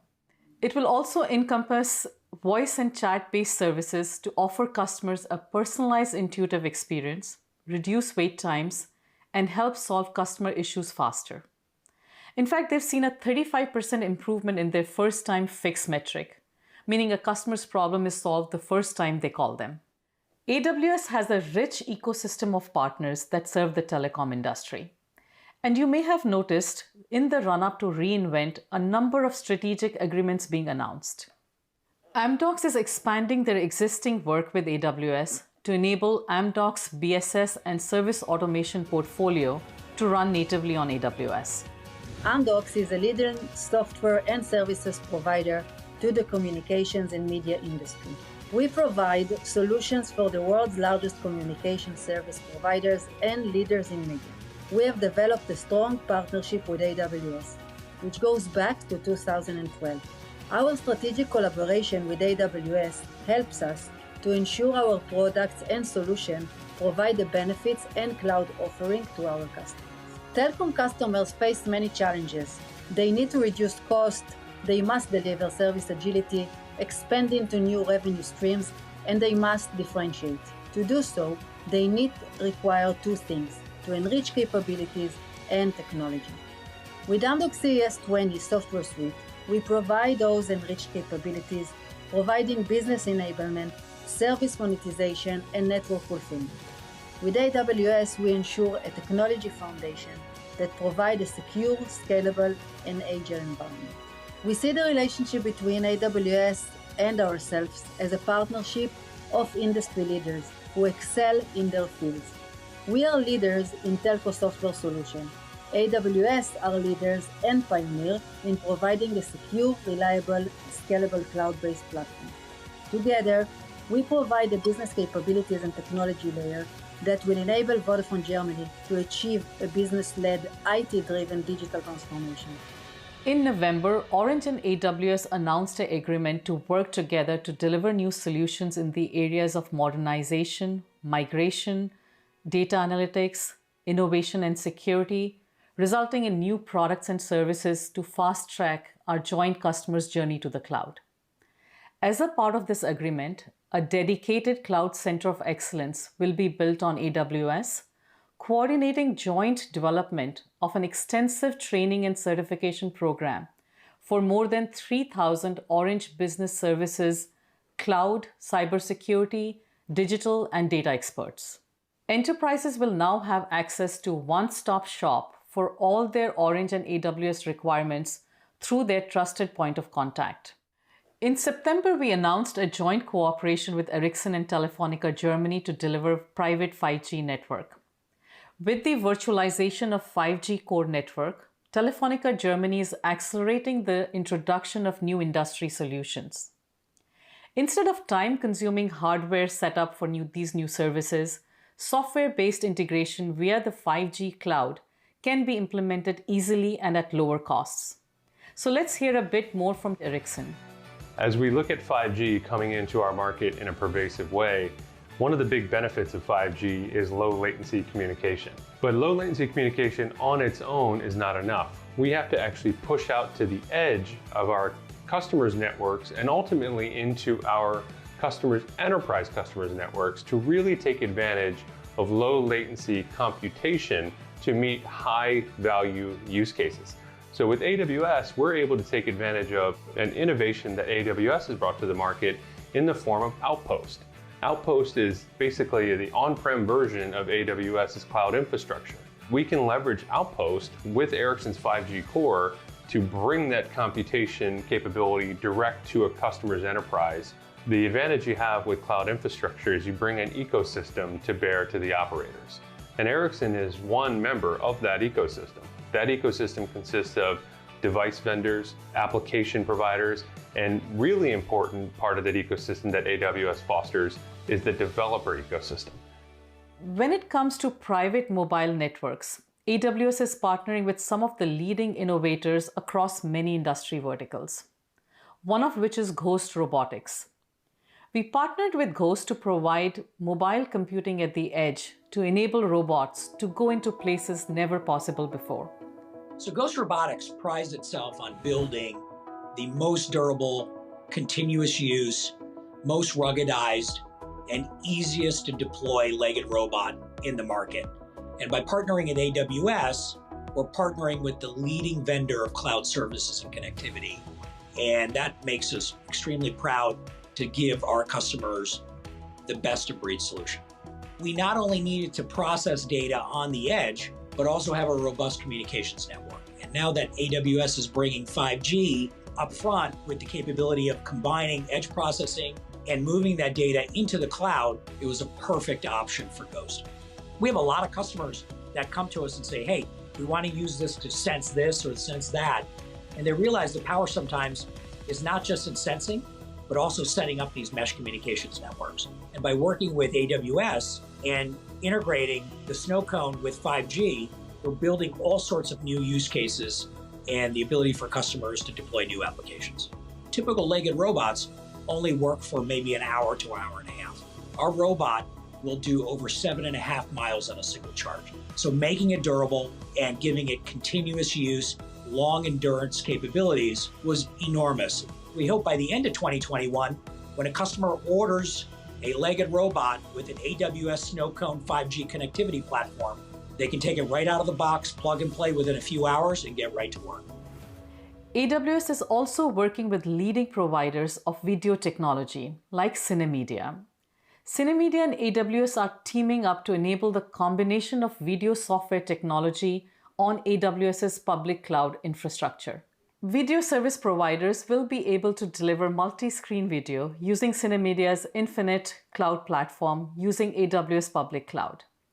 Infinite allows video service providers to process, secure, distribute, and make money from premium video services across all devices using machine learning and artificial intelligence to deliver a personalized TV experience.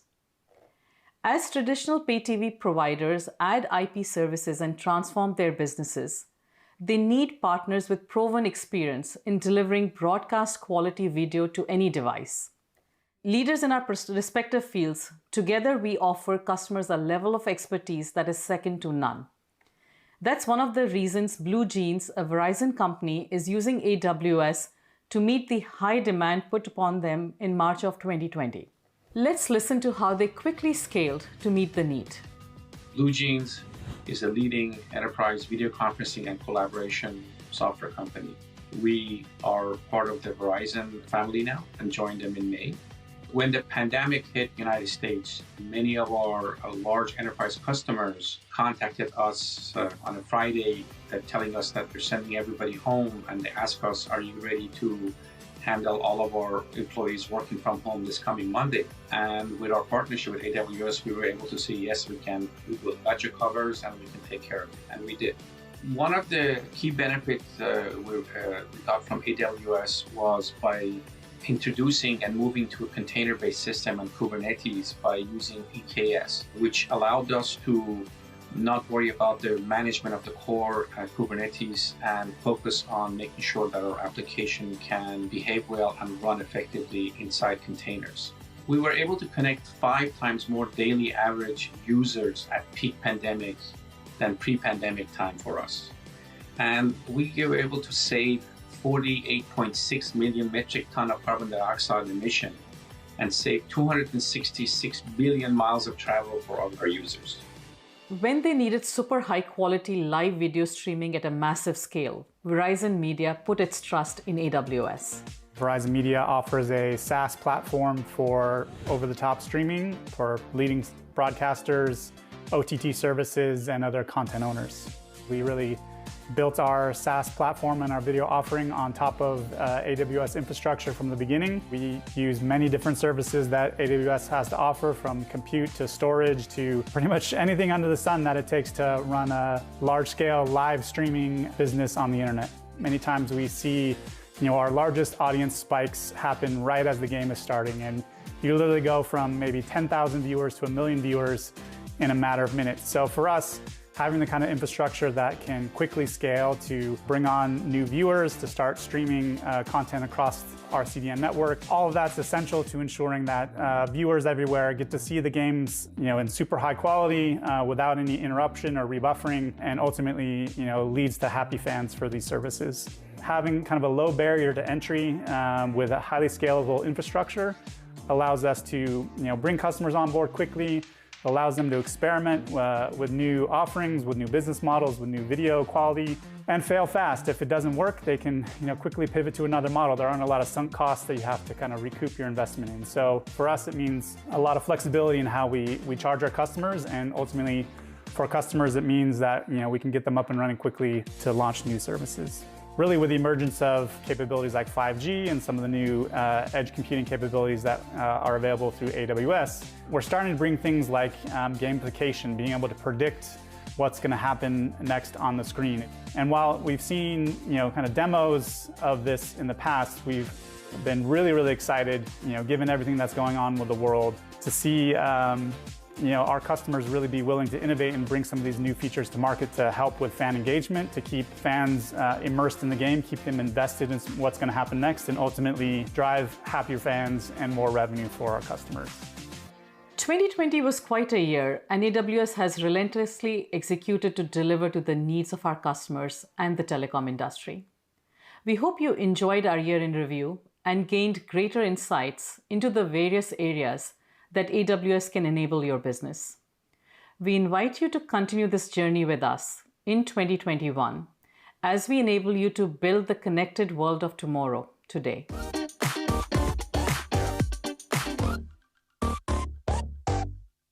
You guys, that wasn't a sci-fi movie, okay? If you thought it was, you're absolutely wrong, because that is the future. All thanks to 5G. You got your delivery, survey area, emergency response, and security using 5G robots and drones? What? AR and VR tech in gaming again. The possibilities are absolutely endless, and it is up to you, yes, to you, on how to utilize edge computing and 5G here in the Globe 5G Hackathon, all right? So guys, this is really your chance to create something meaningful for the future, and really your chance to solve, age-old problems with new technologies. All it really takes is one registration at the click of a button and that one great idea in your head, okay? So registration is ongoing right now, and submission of ideas will start on June 1 until June 25. Don't forget that, June 1 until June 25, okay? With Globe 5G Hackathon, you have the opportunity to work with and be mentored by tech movers and shakers, and at the same time, gain a lot of experiences, of course. And I'm talking about exclusive mentorship from Globe and other tech partners. You get to experience developing using 5G technology as well, plus a chance to be a part of Venture Builders program of 917 Ventures, and the opportunity to win the 500,000 peso cash pool. Yes! You guys, I'm so excited for you, okay? Now, the Globe 5G Hackathon is open for everyone. Like I said earlier, students, you can be professionals, or even startups. So what are you guys waiting for? Really, join now and watch your ideas come alive with the future of mobile technology, because with Globe 5G, the impossible is #closer than ever. All right, now the Globe 5G Hackathon Enablement Workshops, powered by Globe Prepaid Virtual Hangouts, will be back on the following dates. So take note of these dates, okay? On May 22, we will have talks from Microsoft, Hewlett-Packard Enterprise, and Animal Labs, okay? On May 24, we will have talks from Google Cloud and Huawei. And then on May 28, we will have talks from Microsoft and MDI Novare. And on May 29, we will have talks from Amazon Web Services and Tech Mahindra. okay? On May 31st, we will be joined by Hewlett-Packard Enterprises and 917 Ventures. And on June 4, you guys, we will be joined by Intel and Alibaba, okay? So all additional details, of course, will be flashed on screen and will be available in the Globe 5G Hackathon website at globe5ghackathon.com, okay? So save all those dates and we'll see you once again in the next session of the Globe 5G Hackathon Enablement Workshops powered by Globe Prepaid Virtual Hangouts. I am Candy Gamos and I'll see you next time!